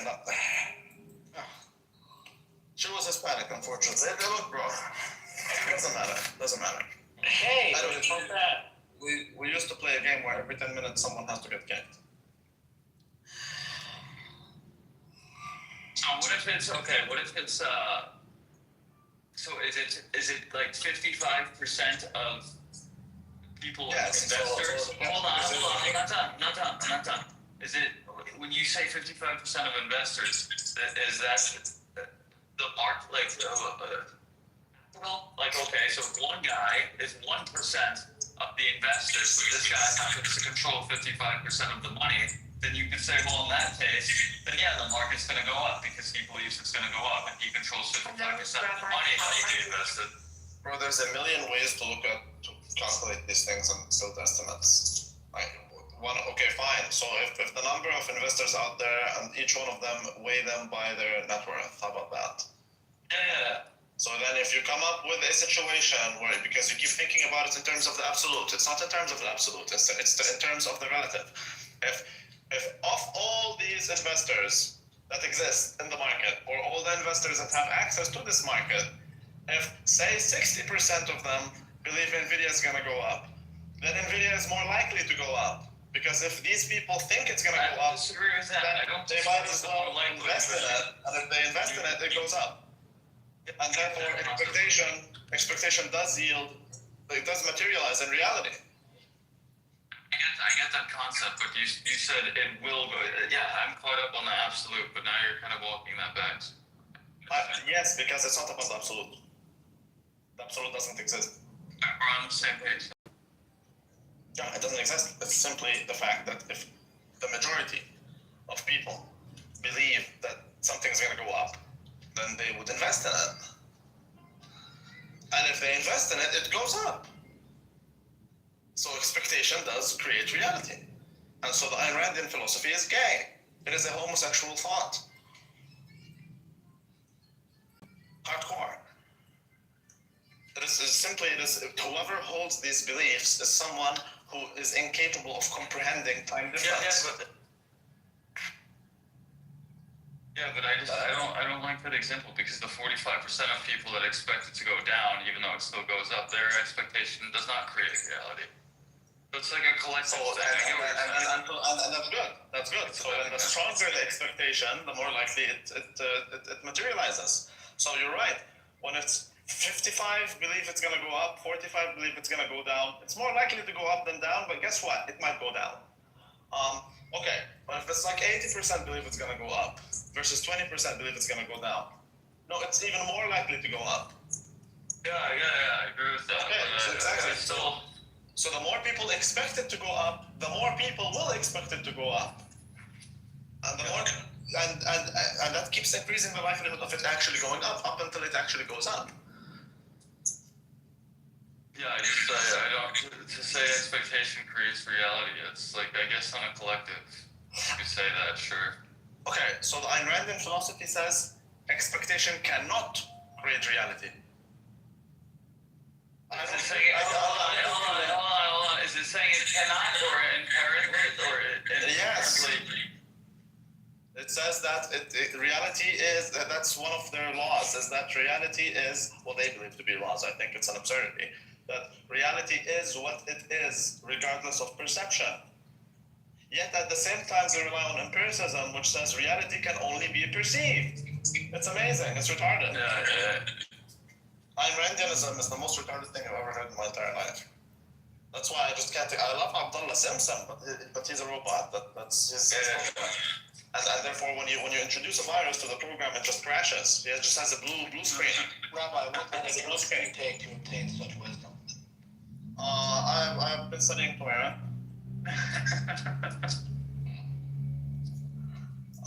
But every time you talk about these things to Simon, he has a crash. It's a blue screen. So, but if you understand his philosophy, it's so easy to dismantle. So, for example, he says that violence, because he's a libertarian, he believes in the non-aggression principle, right? Yeah. And I'm a libertarian. I also believe in non-aggression, but I see it differently. I believe in non-aggression in the sense that the government should not aggress against me, but I don't mind people aggressing against one another. Okay, he doesn't have that belief. That's fine. Diversity is our strength, right? That's right. But he believes that it is only considered aggression if you initiate it. Which you can't define. You can't even define. He can't define what initiate means. So in other words, if Chaser Grace tries to kill me, I have the right to lynch that nigga. And then I'm asking him, okay, so then I get to kill Chaser Grace. And he says, yes, because that's not aggression. He is the one who initiated it, I'm the one who completed it. I'm like, okay, that's beautiful. Right. Do you believe in property rights? Yes. Do you believe taxation is theft? Yes. So what about tax evasion? Oh, no, tax evasion is not okay. Tax evasion, because you're breaking the law. So, okay, then you get your morality from the law. Tax evasion is okay. Well, I know, of course it is. But he says it's not because he gets his morality from the law, but he denies that. But he does. He gets it from the law because his only argument is that it's illegal. But bro, but I'm not initiating the violence. He initially said that. He said that you are initiating violence by stealing. But I'm like, no, I'm regaining what is mine. The government stole my money, and now I'm regaining it. And I'm not letting them steal the money. That's right. So I'm not initiating the force. No. Okay. So you cannot say I'm the one committing aggression. So that's when he fell back to what? He fell back to the law, and just saying it's illegal. That's right. Okay. So you do get your morality from the law, but he denies it. But Isabel was there. You can ask Isabel. She saw it. She saw it. Yeah, I remember that whole, yeah. Regardless, okay, so you ask him as an Iranian. That's one place where he falls like on the floor. Another place is, for example, the standard of morality is your life. So the standard of morality is your life. Okay, so then anything that advances your life is moral. Anything that pushes your life backward is immoral. So then the question is, but if I have children, and let's say I have 4 children, and then I got the 5th child. And the 5th child, no, actually, before we get there, if I have a child that if he lives, I suffer, should I kill him, or should I keep him alive and suffer?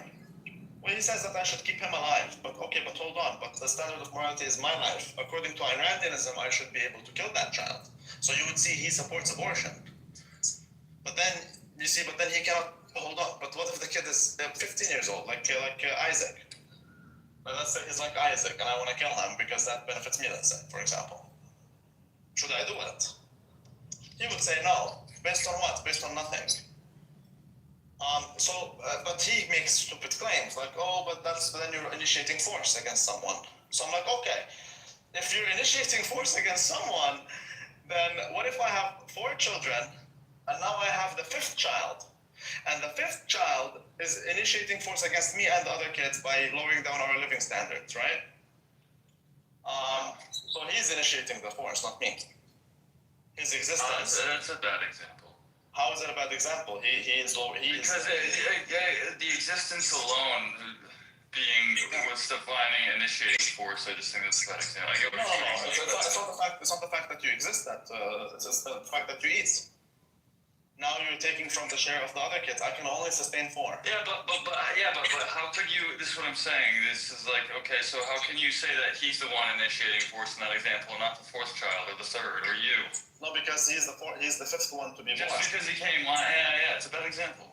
No, it's not a bad example. Yeah, it is. No, it's not. Okay, fine. Then take it back. Okay, there's no children. There's only 1 child, and that 1 child started. He was an unwanted child.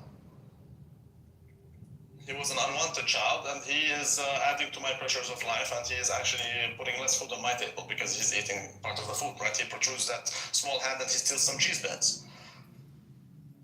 He's taking my cheese. So he is initiating force. So why don't I get to kill him? Well, he could argue that you're taking his cheese. No, I'm arguing that that's altruism. So that because love is a virtue, and there is no love without sacrifice. And you sacrifice for your child, and therefore, and that is moral and good. And therefore, morality the standard of morality isn't your life. It's the opposite. In some cases, altruism is moral. He believes altruism is the ultimate evil. Yeah, I know, it's retarded. Right, because he's Iranian. They're all retarded. I don't want to go on forever. I'm just trying to explain to you what these niggas believe. So the next time you see him, you are more well equipped. You should. Our debates with Simon. My biggest thing with him is he just my biggest gripe with, like, look, I get his philosophy, I disagree with it, but my biggest gripe with him is how he doesn't understand the way he defines subjective and objective is completely against the way most of the world defines it. Yeah. Yes. No. He defines it not in the layman's terms. He defines it in more like the academic terms, which is. But philosophy specifically. Yeah, I get what his definitions are, but I try to like communicate this to him. Like when you're arguing with people, you're flipping the definition. You can say, okay, well, philosophers define it this way, but this is where you're talking past people, or at least people that like will engage with them.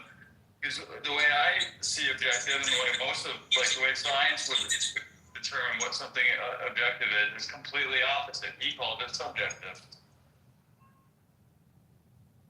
Yeah, subjectivity is in the like all that is irrelevant, bro. But he believes. No, I know. Well, yeah, on what he believes. He believes. Yeah, I understand what he believes. I think it's retarded. He believes in an objective. Ayn Rand created her own religion. Yeah. That's essentially what it is. Because objective morality comes from God. Okay, God comes to you with an objective system, and you can say it is subjective to him. You can make that argument. But to us, it is an objective system. It is a divine moral code of conduct. Okay, so that's divinely given. When it says in Torah that you cannot fuck an animal, for example, that is divinely given, that you cannot do that, and therefore it is believed that you cannot do that. Atheists don't have that. Atheists come to you with subjective morality, which is there's no your truth, my truth. There is no the truth. There is your truth, my truth. There's multiple truths, right? All that stupid shit. So some atheists are trying to cope with that. And that's what Ayn Rand did. Ayn Rand came to you, she said, yeah, that's retarded, so I'm gonna build my own God. I'm gonna create my own God. I'm gonna create my own religion. And I'm gonna subjectively come to an objective, and that's what it is basically. It is an objective framework given a subjective standard. So as you see, the standard of morality is your life. That is subjective. But based on that subjective standard, now we have an objective moral code. So that is something he has a very hard time recognizing as well. Right? He assumes it is objective in its entirety. But that's totally baseless, because you are insistent, and that's why I keep attacking his presuppositions, bro. If you wanna debate someone, you need to attack their presuppositions, not their beliefs. I know your belief is retarded by definition. If I'm debating you, that means I disagree with your beliefs. But if I want to disprove you, then I'm going to attack your presuppositions, which is one, and in your case, it's the standard of morality is your life. So easy to dismantle, it's retarded. It's a very disgusting group, and they are greedy atheists who don't want to give up their tax money, so they invented a religion, basically. And, one of the things, if you ask them, they think charity is so dumb and stupid and sick. I think it's evil. They think who? Charity. Charity is just for the person. Oh yeah, they think charity is evil. It's just that they feel better about themselves is the only reason. Like they can't come to grips with the fact there are like actual charities in all these religions. Yeah, 100%. Well, it doesn't matter. Honestly, see, that's the thing. It's not about feeling good about ourselves. We are commanded, for example, to take care of the widows, to take care of the orphans. You are commanded to do it, whether you like it or not. That's a commandment. So, obviously, if you don't want to do something, then there's not much credit to you for doing it, right? But you should want it. If you're a moral person, you should want to. Bad people. They're all libertarians. They don't believe in any public works. But we're not all retarded, man. I'm a libertarian. We're really not. This is a greedy and foolish libertarianism. You know, look, you're probably going to agree with a school system or a road or fire department. I'm an Austrian economist. I'm much more extreme than Ayn Randians. Ayn Randians are minarchists. I'm more of an anarchist. I believe minarchy is to stay. Say it straight up. Don't invent a religion and try to trick people into it.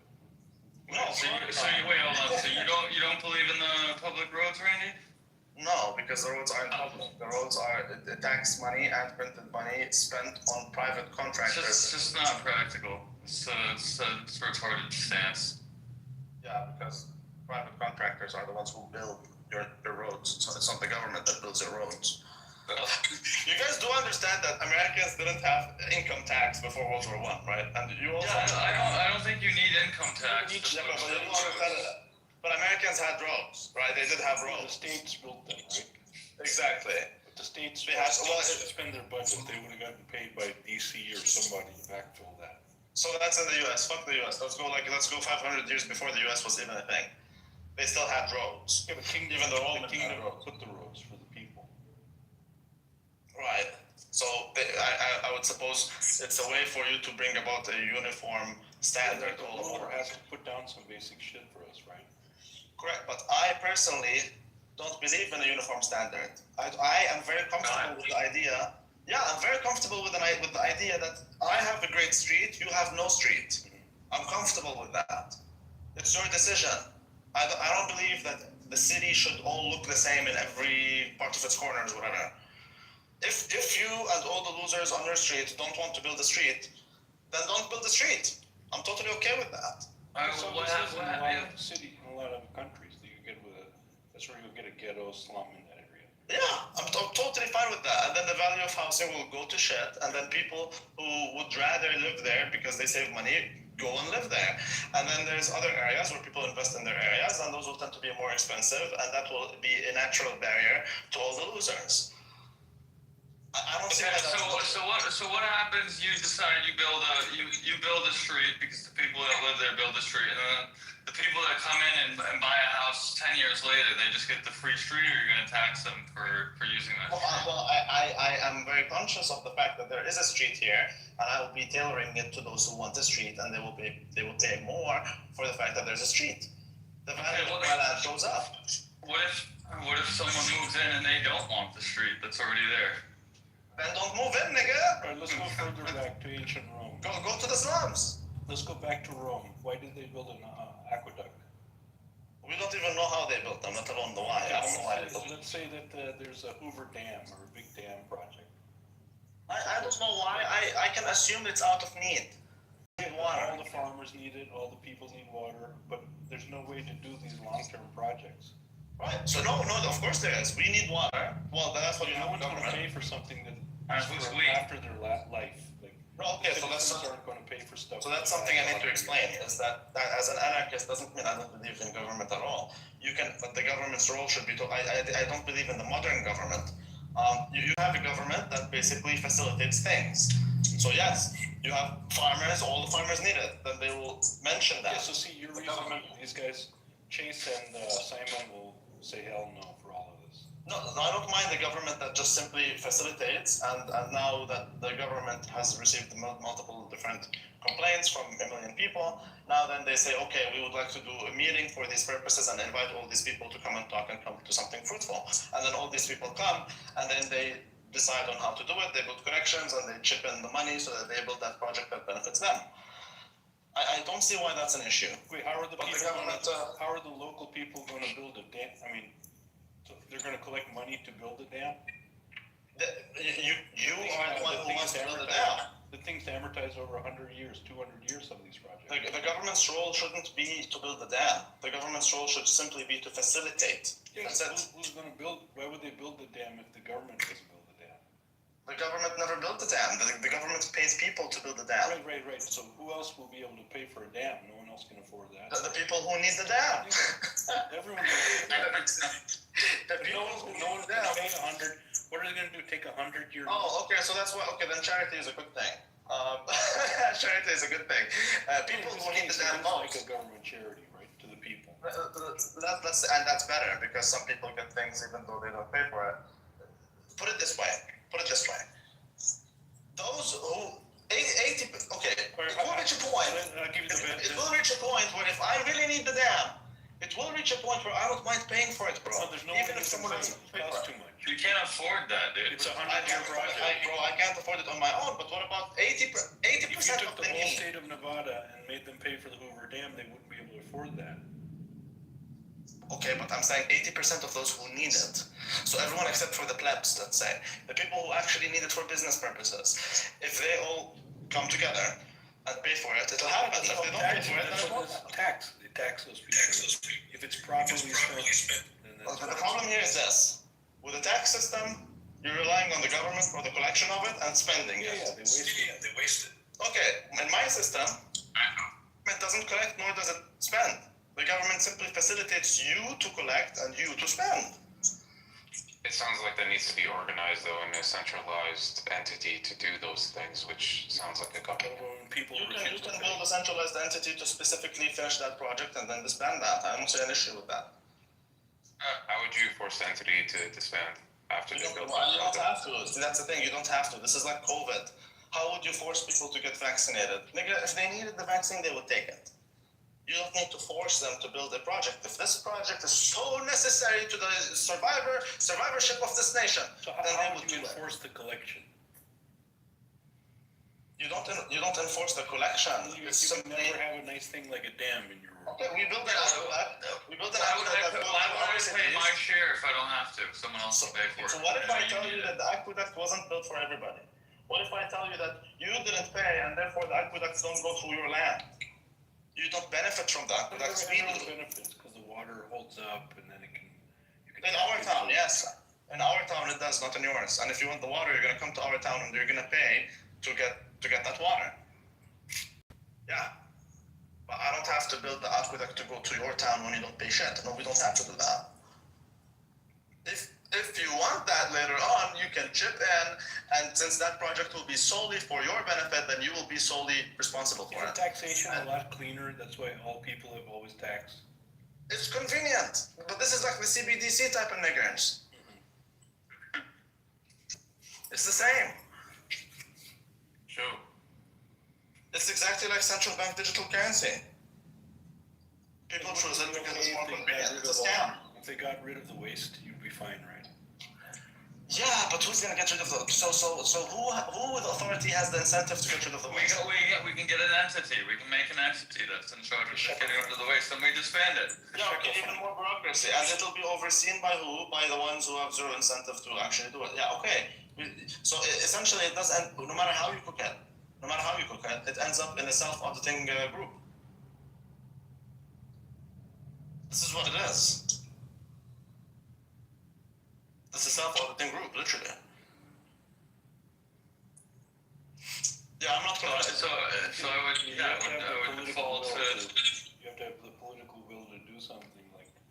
So a leader has to put his foot down and buy some of these things, Rabbi. That's the nature of leadership of men. I see. That's where you are. That's where you and I would disagree. I don't believe it's in the nature of man to be led. I don't believe I don't believe that's in the nature of man. I believe men if you put trust, or not trust, but more like if you don't trust man himself, but if you trust in his hope, let's just say, he will do wonders. Trust the system. When you have a system, you don't need to trust the individual. You just need to trust the system.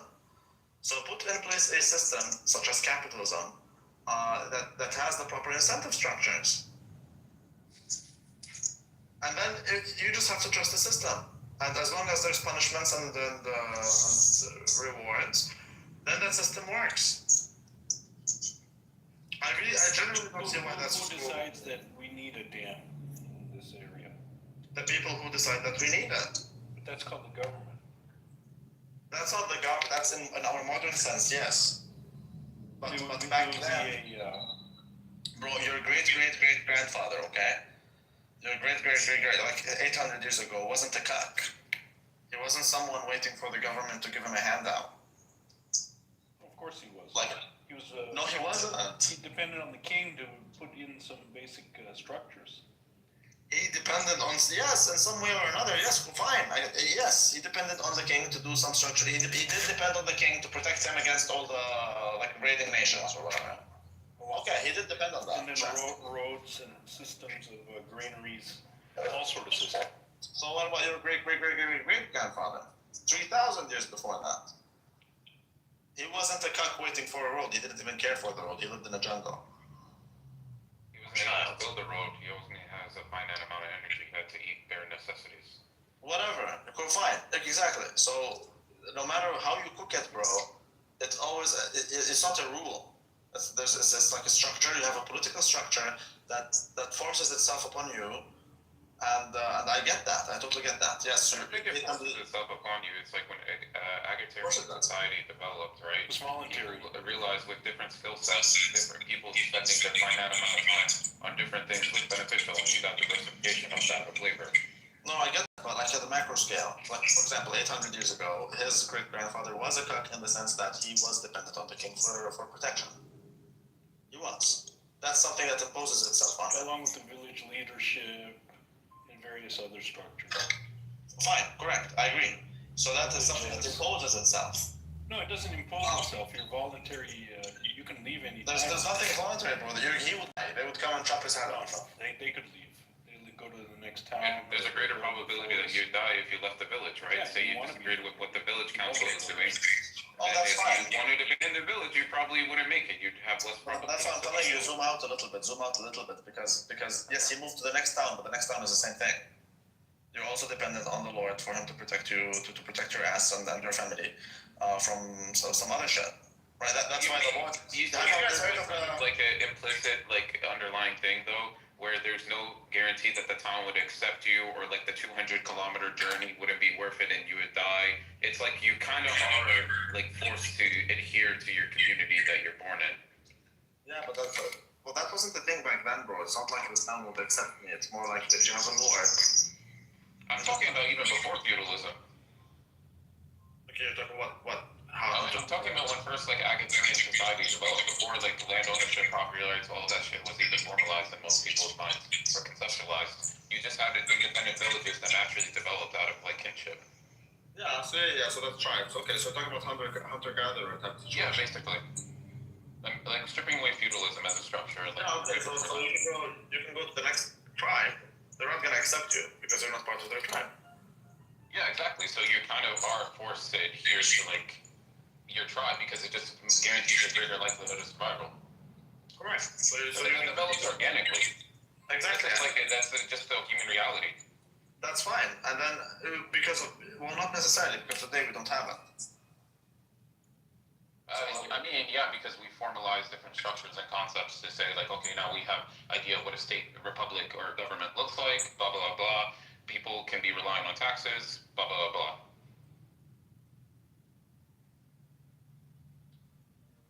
There's different incentives, right? Right. So that came with a change. Yeah. So you're okay with military?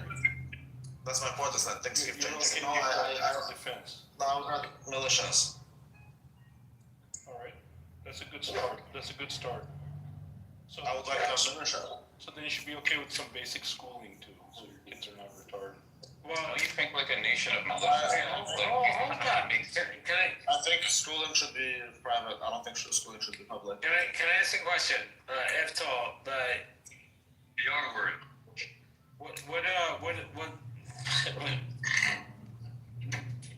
Where did she go to school? Lawrenceville. That's all. A better school than you did. Well, first of all, you don't know. No, I know you didn't go to Exeter, so I know I went to. Well, I didn't go to Exeter.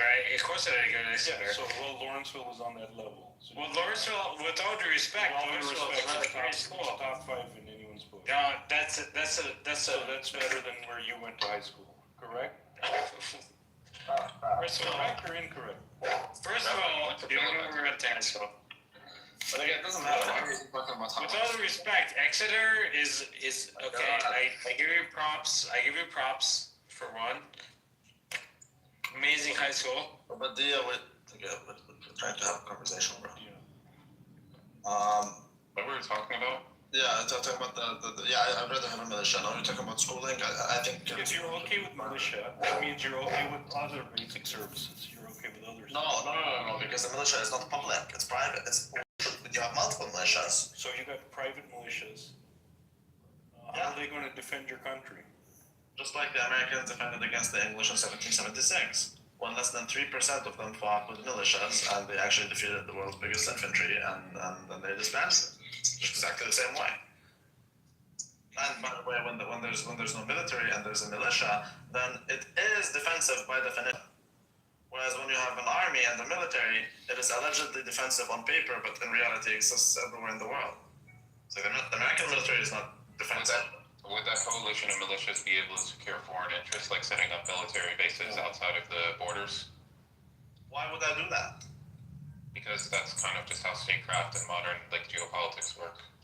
Yeah, I'm framing it like in current reality. Like you would need to do that to secure critical material, critical mineral interests, supply chains, X, Y, and Z. You would have to do this. Yeah, I mean, Otherwise, you would lose economic competitiveness. I totally get that in our modern world, but again, hypothetically, if all the countries adopt a new system where there's no military, there's just militias. It's hypothetical, obviously. I think it just ends up getting a coalition of militias. Yeah, sure, I don't mind that. You'd have a war of the militias for the control of the United States.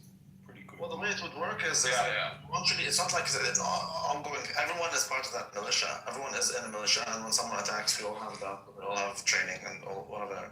Well, we don't have to be hardcore trained. It doesn't matter if everyone has their. You're not going to be able to occupy this land, and that should be the goal. So it's just a military that we're going to call militia. What's the militia of Alabama going to look like? What's the shithole states? It's going to have 0 black people. That was good. 0 black people. Now I'm That might be the best one. This Red Bull tastes like shit. We already have a Canadian militia and an American militia and a Mexico militia. Why don't they fight each other? There's a Canadian militia? Yeah, but there's a Canadian military. People that are being bored That's out what I mean, the Canadian government. shit. Yeah, it's a superseding authority of the.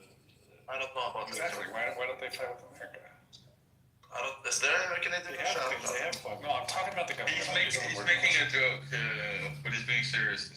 They We have militias in America, but like it's just fucking. Hypothetically, okay, if the whole world adopts this, then no one in the world will be offensive in the military sense.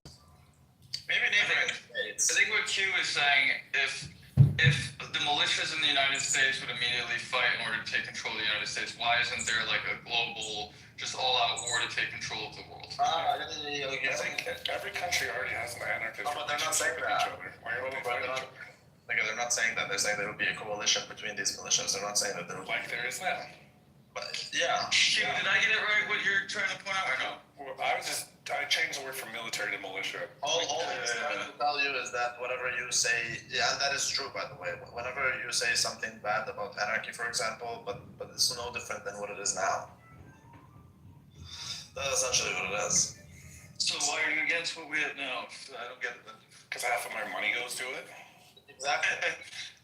And also because you have one gangster instead of a million gangsters. But Randy, money flex. Randy, if there's no government, how does Israel defend itself? Israel won't have to defend itself if there's no government. So you're for a zero-state solution? Yes. Based. I even came up with an entire peace deal, and they rejected it. So yours is the best deal I've ever heard, by the way. It is the best, literally. You can want Is it the water park one? Yes. And the dividends. Remember, here, go ahead. No, you go ahead. Made a bunch of pictures with like early AI, like 2-3 years ago, whenever you came up with that Palestinian water park. But I'm the marketing manager. Me and Lou work together from the Lazy River. That's not funny. To the SeaWorld. It is funny. I just think I challenge anyone to come up with a better peace deal, because my peace deal, actually there's an incentive structure that holds. That's right. And actually there's till the day you die and your generations like after you, and they will all receive a passive income. It is unironically the best idea. It is. I know. Lou, are you there? I got Bobadilla. Do we really have to kick you, bro? Yes, I'm here, David. We're still talking about this boring topic, Rabbi? Israel-Palestine? Still? No, we waited till you got back to talk about it. Yeah, exactly. We're talking about. Get your sweet ass up, boo-boo. We're talking about anarchy. That's racist, Lou. Every time I come in here, you guys are talking about Israel-Palestine. Can't get enough of it. No, but a Capuela, they were talking about anarchy and militias. Where's the arms on your little avatar? We don't care about Israel-Palestine. We don't care about that shit. That's what. Yeah, Buttercup, why is it just two boobs without nipples? Yeah. She has her arms folded. No, those are her titties. No. Rude. You ruined the picture. Now I can't unsee it. Don't sexually harass my avatar. She's 5, bro. Which child? I'm gonna take it and put a bra on, so at least it's decent. Make me one. I'll do one with a bra if you find one.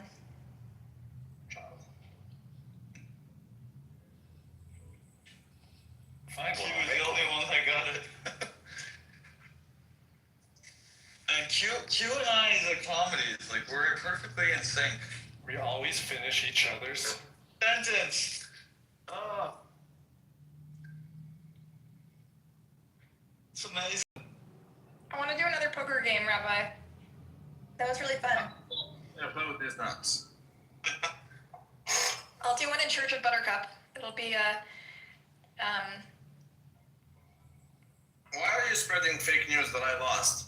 I have told you, fucker. Why did you run away with almost half my money? Did you beat them last night? Yeah, I did, but I was hoping to beat you and take back my money, and then you just ran away. no, it was like split. It was a split pot. Steven. No, I was richer than you. I was like 80K richer than you. It was like 580 to 470 or something like that. Or 520 to 470. It was very close. Yeah, but they took almost half my bill. But you got most of your money on a glitch. Nah, that's the game, bro. Like you can't. That's the game. Yeah, but you got it from mail fish. Fucking 8 on the river. Dude. That's right. That changed everything. That changed the whole dynamic of the game. I mean, it happened multiple times though, so it's not that sole thing. I mean, bro, it's a game of odds. It's just a game of odds. That's all it is. You just trust in math and you trust in Allah, and that's it. But if everybody trusts in math and Allah, what happens? Then everyone's a winner. There's no. It's socialism. Everyone gets a star on their forehead. I don't think you'd like your faith if everyone was like if it wasn't like an exclusionary thing. Like it wouldn't be a cool club if everybody had the same belief, you know? What are you talking about? I don't know.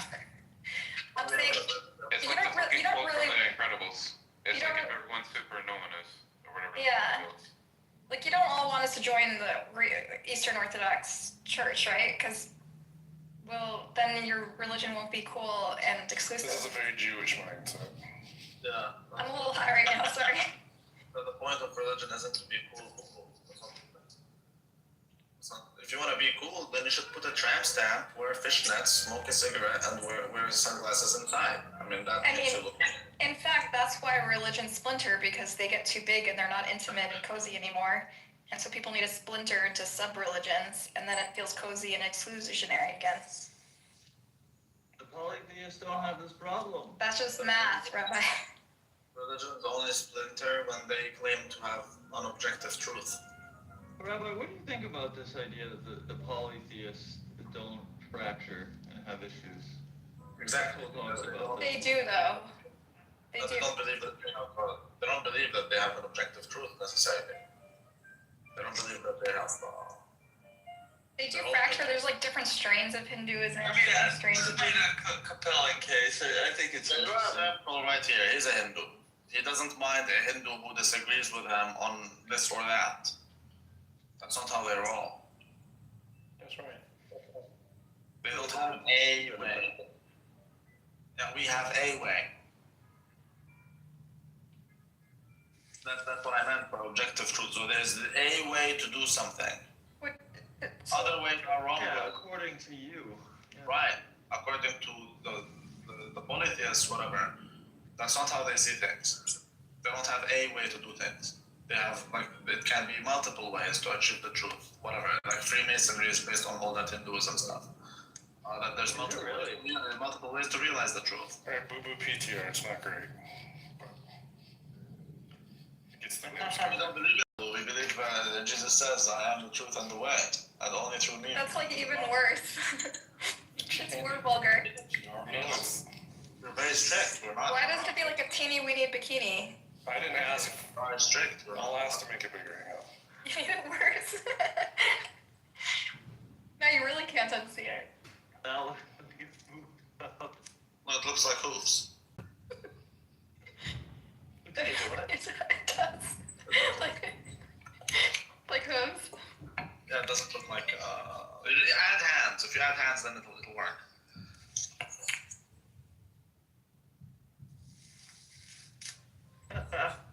Buttercup is my favorite Jew because she's the most narcissistic. Thank you. Right.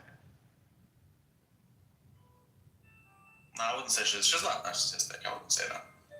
She's a Jew. Well, yeah, but relative to other Jews, I wouldn't say she's more narcissistic. But she is definitely obsessed with the Israel-Palestine conflict. Do you prefer your Jews narcissistic or more or less narcissistic? Do you prefer your Jews to be more or less narcissistic? Less. Because I like difference. I don't like the norm. The average Jew is very narcissistic, so I would rather be more interested in a Jew that's not narcissistic. So This proves your other point, where if we all believe in the same thing, you'd want to break away. You like people who are original. That's not everybody. I am a contrarian, but not everyone is a contrarian. I'm a contrarian. Okay, but not everyone is. I'm so contrarian. I'm not contrarian. Most Jews are contrarian, like to an annoying degree. Yeah, they're contrarian to an annoying degree. They're contrarian when it comes to Torah. They just want to counter God in every possible way. That's the whole tradition. What's that formalized tenet in Judaism where if you can argue for something well enough, it becomes a objective truth? What is that called? I don't know. Is that a real thing? I've never heard of that. Well, it's not in Torah. Maybe it's a Talmud. I heard someone explain that before, but I didn't know what's the formal concept called. No, that's not how it works. It's hypnosis. If you keep drumming certain things into someone's ears enough, then they will. That might be like someone like an outsider's interpretation of it, you know. But I never heard of that. That's not the Torah. UBT it. What's the concept of Judaism? Something can be argued. That's not a thing. My dad's a rabbi. It's not a thing. Argued well enough. Your dad's a rabbi? Yeah. Rabbi's your daddy? That's why I know more Torah than rabbi. Oh god, I can't freaking pronounce this. I'm gonna type this. How does your dad feel about your views on Israel Palestine? Yeah. Well, it's mostly because they're like Zionists, but like they're just used to it. I've been like the crazy person who yells about apartheid and genocide at the Shabbat table for a while. So they're just part of the. I keep things interesting, you know. What's a Shabbat table? Shabbat is like on Friday night. They do this like family dinner and usually have guests over and have like a 3-course meal. It's kind of like a Jummah for whatever. Like a Juma, like the mom, dad, like the Fridays for Muslims. Friday night Muslims. We do it. We have our own. It's like it's on Friday. I'm at the bar with Muslims. What are we talking about? There's Juma and Judah. I find that all to be amazing. I really find that is amazing. But you see, you changed the Kathy Wood room about the anarchy situation into a junior room again. It's just something that's... You're like the only person who can say that and still be charming. I don't know. It's a skill. But that's what it is. It's not charming when I say it. No. Never. Are you saying that because of the accent? I think it's because it's the autism. I'm autistic. Are you, Lou? Yeah. More autistic than Rabbi. You should tell more people, and they would understand. They'd find you more charming if you told people you were autistic. Yeah, I scored like a 142 on the raids or whatever it is, and you got like a 137. Yeah, I got 130 something. Oh shit, you remember, bro? Yeah, 130 something. Yeah, 130 something. Yeah. He's more autistic than I am for sure. Muscle tough. I mean, him remembering your score is just another addition to his score. Yeah, I do remember he was 140 something. I was 130 something. Yeah. That's how Rappa's Autism Manifest. He remembers everyone's autism scores. Benchmarking autism is crazy. Well, Rabbi doesn't believe in benchmarks. Who says who? I'm telling you, things are relative. No, we were arguing about AI benchmarks like last week, and you're like, that doesn't mean I don't believe in benchmarks. That means I don't believe in those benchmarks. There's a problem with the methodology, you mean? What is it? No, he was saying that the only benchmark is how many people use it, basically. That's the only relevant benchmark. Oh, no. I'm saying, this is what I'm saying. I'm saying that you don't. Number one, you don't have the data because these are companies that are not publicly traded. I don't know what that has to do with benchmarks, though. Well, what depends on what kind of benchmark you're talking about. Are you talking about the performance benchmark? Yeah. Okay, performance benchmark in what sense? In what use? Well, they have all different benchmarks. Okay, I get each one of them has a different benchmark, but when you use it for day-to-day activities, that's as far as a different benchmark than when you use it for coding, right? That's a different benchmark. You can't say, oh, most people say this is better, but based on what? Aren't they usually pretty specific? Yeah, they're very specific. Like, I've seen benchmarks for like the LSAT score. I've seen benchmarks they're very specific. Yeah, but the LSAT is very broad. What do you mean broad? They're still being compared based on taking the same examination. No, fine, but the material of the LSAT is pretty broad. It's not that. I mean, it's not. But I would assume they still give it the same exam. Like, it's still a comparative score if they're taking the same exam. No. Yes, that's right. So, but that is the benchmark. Is the LSAT, whatever. That would be a benchmark, but you can't use that to say that ChatGPT is better than Grok. No, that's stupid. Like, you would look at multiple, like, right? So, like, okay, you would say LSAT has scored this. You would say on this coding benchmark that's like a standard that people look at, it scored this, blah, blah, blah, blah. And you, like, the user would make a holistic decision of what they want to, what they would want to choose. I don't know what this, I forgot the story of this benchmarks, what they were. I don't know why I have an issue with that. But if you say it again, I probably will. Well, I wasn't referring to. We were speaking about benchmarks in general, but like they have the scientific benchmark, they have mathematics, they have all different sort of benchmarks. It's debated. I don't talk about these things. That's what I'm wondering, because I don't care about these things. I care just more about where should I put my money. And I don't think it's a place where you should invest anyways. Because again, the biggest companies are not publicly traded. You can't invest in Grok or ChatGPT. You can't invest in those. Doesn't Microsoft own like 50% of OpenAI? You would just invest through Microsoft. Right, exactly. So you're gonna have to invest through someone like Amazon with Anthropic, like Nvidia, blah blah. Okay, so you can own AI through these companies, but you can't own it directly. That's kind of no different than many technologies, to be honest, because like I work as until recently I've transitioned to the tech side, but up until recently I was a primary research analyst at a hedge fund. And most of my clients, when they're mapping out their investment strategies, they're looking at the supply chain. So when someone comes to me and they said, okay, we want to invest in electric vehicles, they're looking at like the tier 1 to tier 3 suppliers of the raw materials themselves.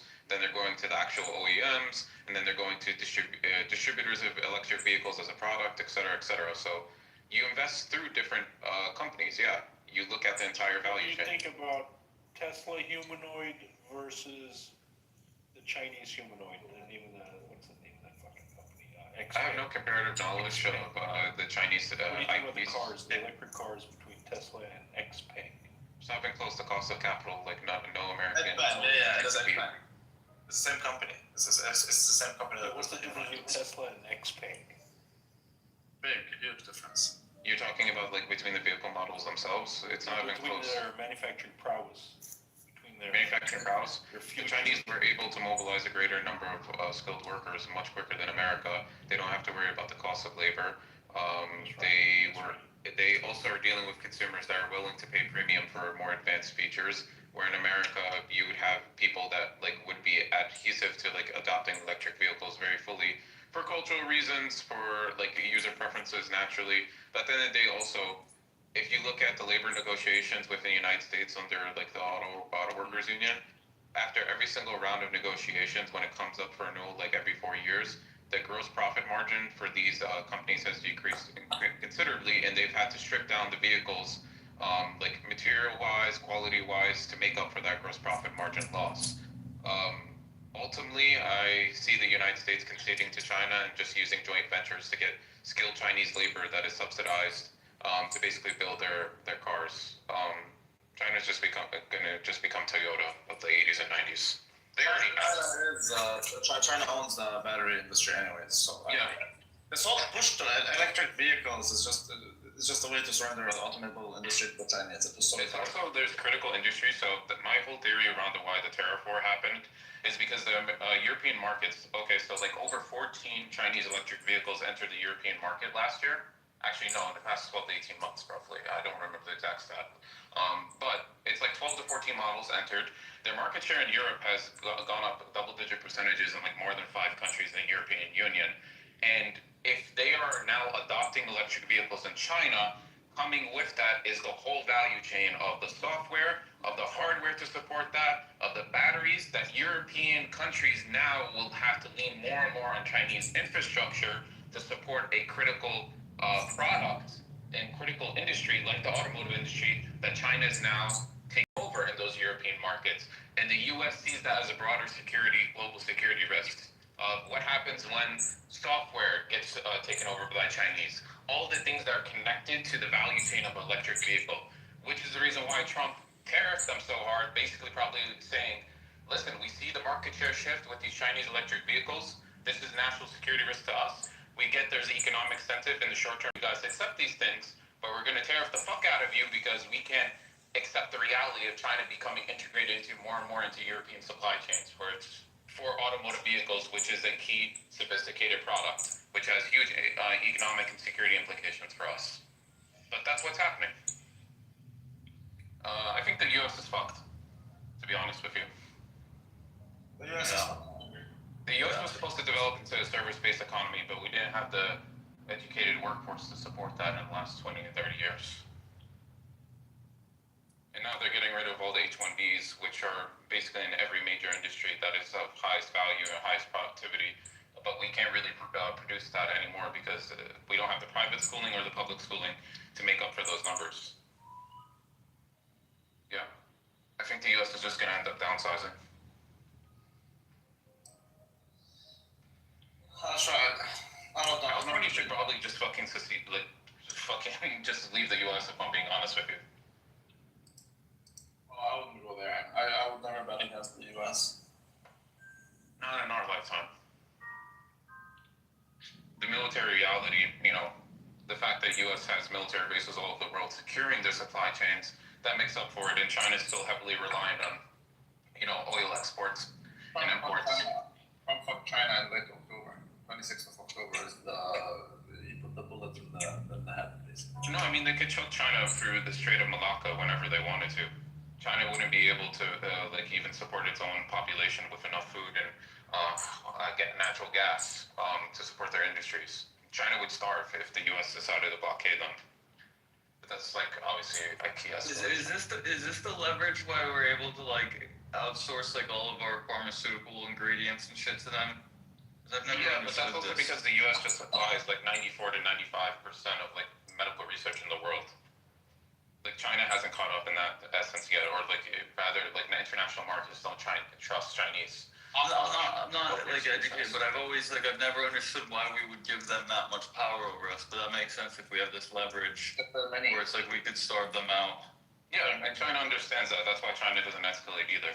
They're big consumers. They're there's a lot of Chinese people, and because of their one-child policy, that they pay a lot, they invest a lot in their one child, and they're having increased standard of living, right? Because there are fewer people now, but there's still many. So that's why, for example, in India, they have a lot of children. The Indians per capita don't consume as much as the Chinese, let's say. The Chinese are, like if you lose the Chinese consumer, you're fucked. You don't want to lose the Chinese consumer. They're not as good as the American consumer, obviously, but they're pretty good.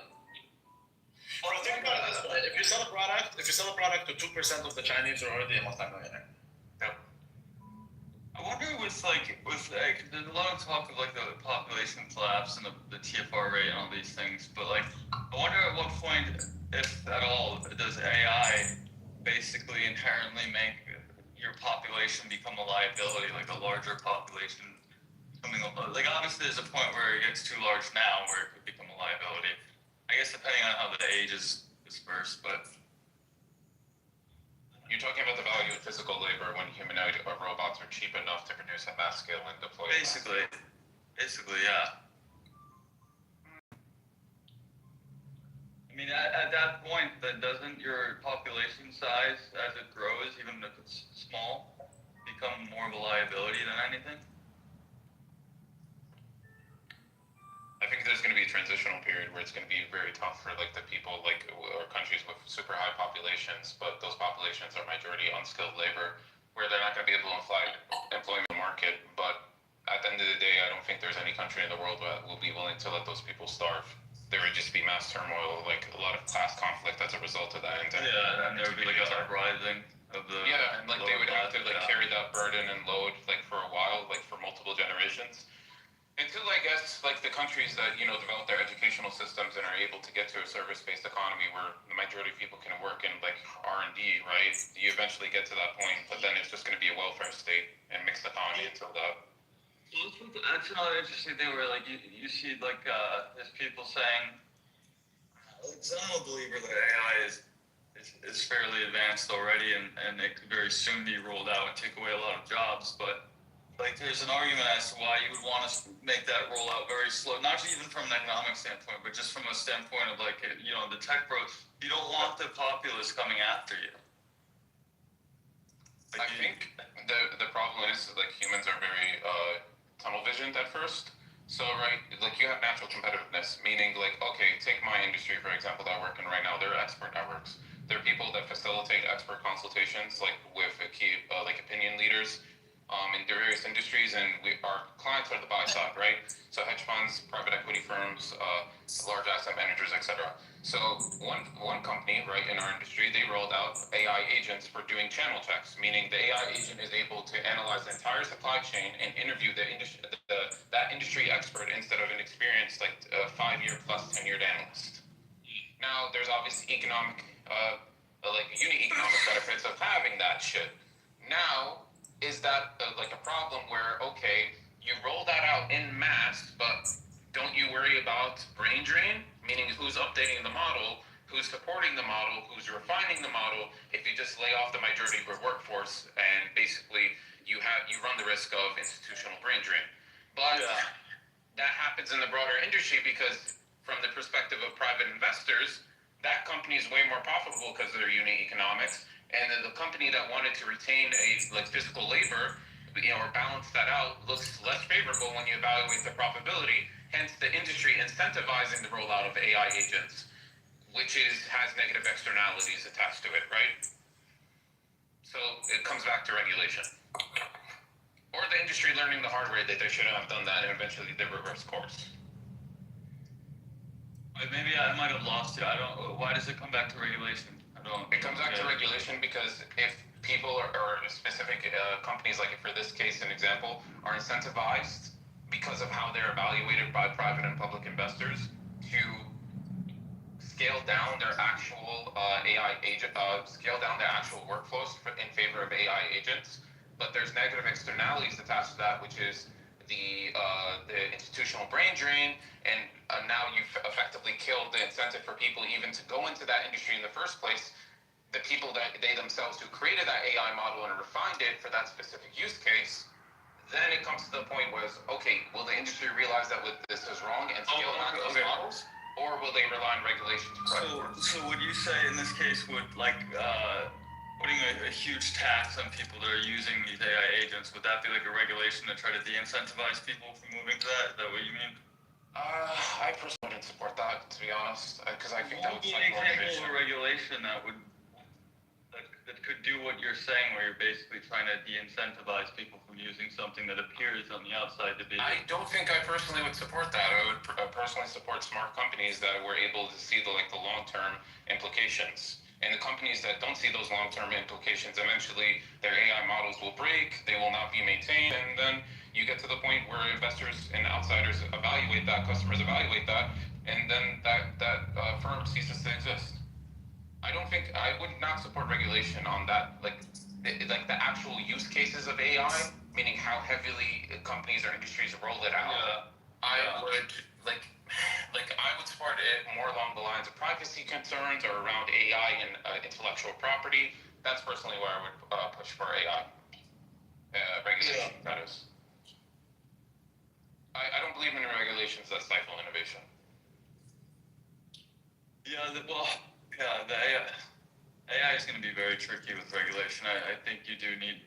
I'm not generally a fan of regulation, but I don't know. I think I like the idea of having no regulation in the short term, but long term, I'm not sure what to do with it. I really don't know.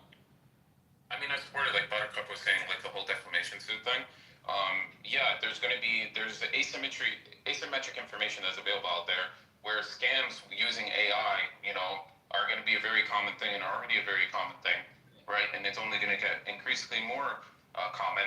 And I think we should protect people from, false advertising for the use of AI, false impersonations for the use of AI. Those are the regulations I support.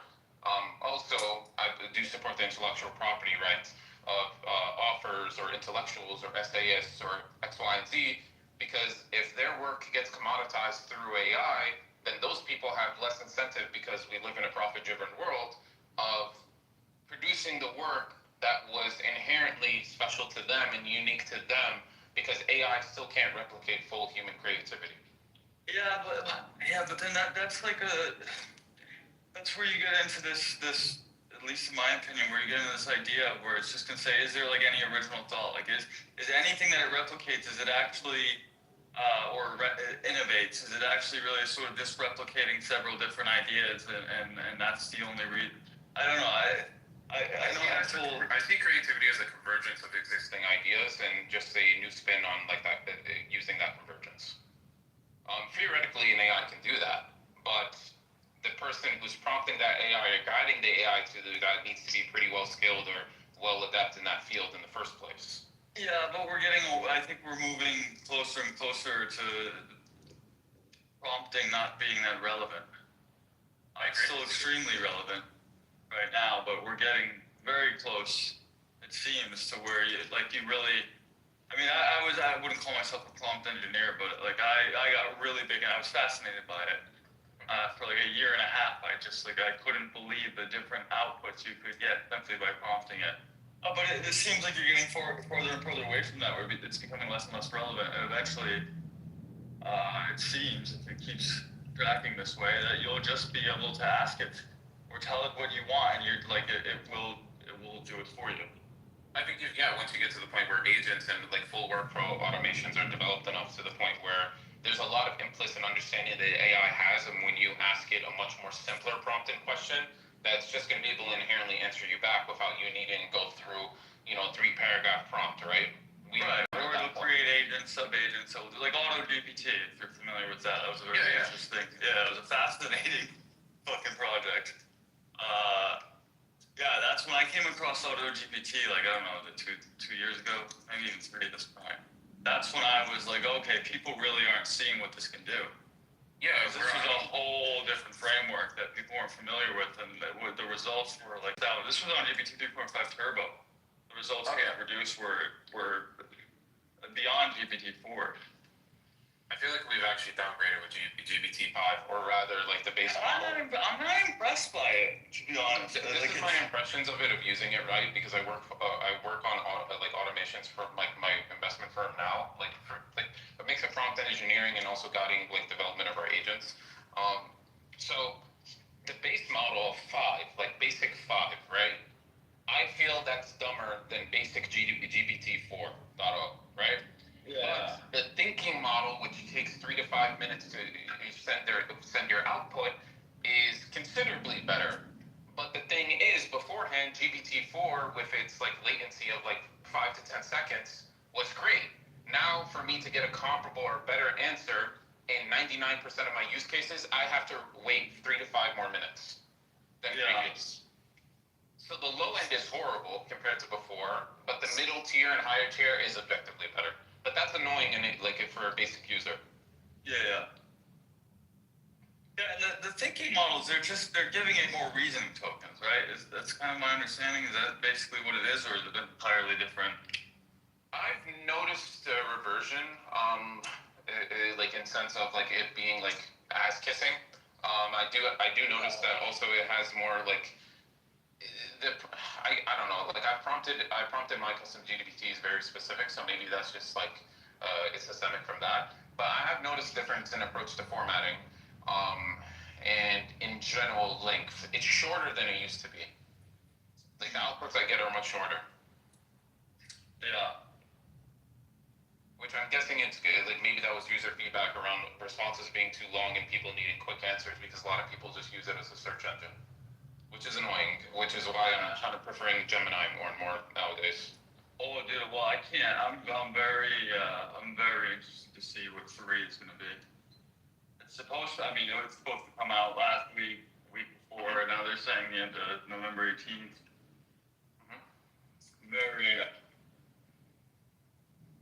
That's the thing with this industry too. It's very difficult to stay up to date on a lot of things. Like if you don't read news flow within 2 weeks, you're already going to be lost. It's actually insane.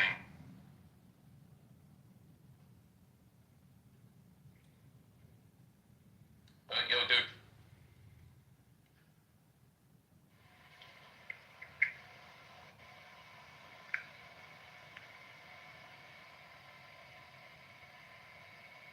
Dude, I was gonna say I'm gonna go catch dinner real quick. It was good talking to you, man. I'll see you around. Yeah, see you around. Take care.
Like these are not easy topics, bro. Like this is, and that's why we're here. Like that's one of the things that the world is suffering from.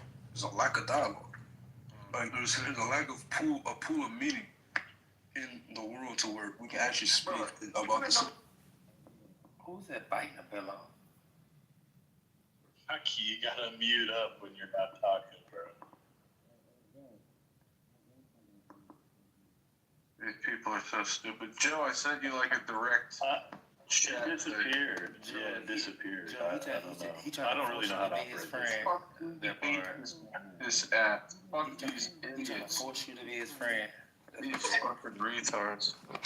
You don't even speak Chinese, dude. Okay, he left. Damn. Damn, man, I thought you was smarter than that.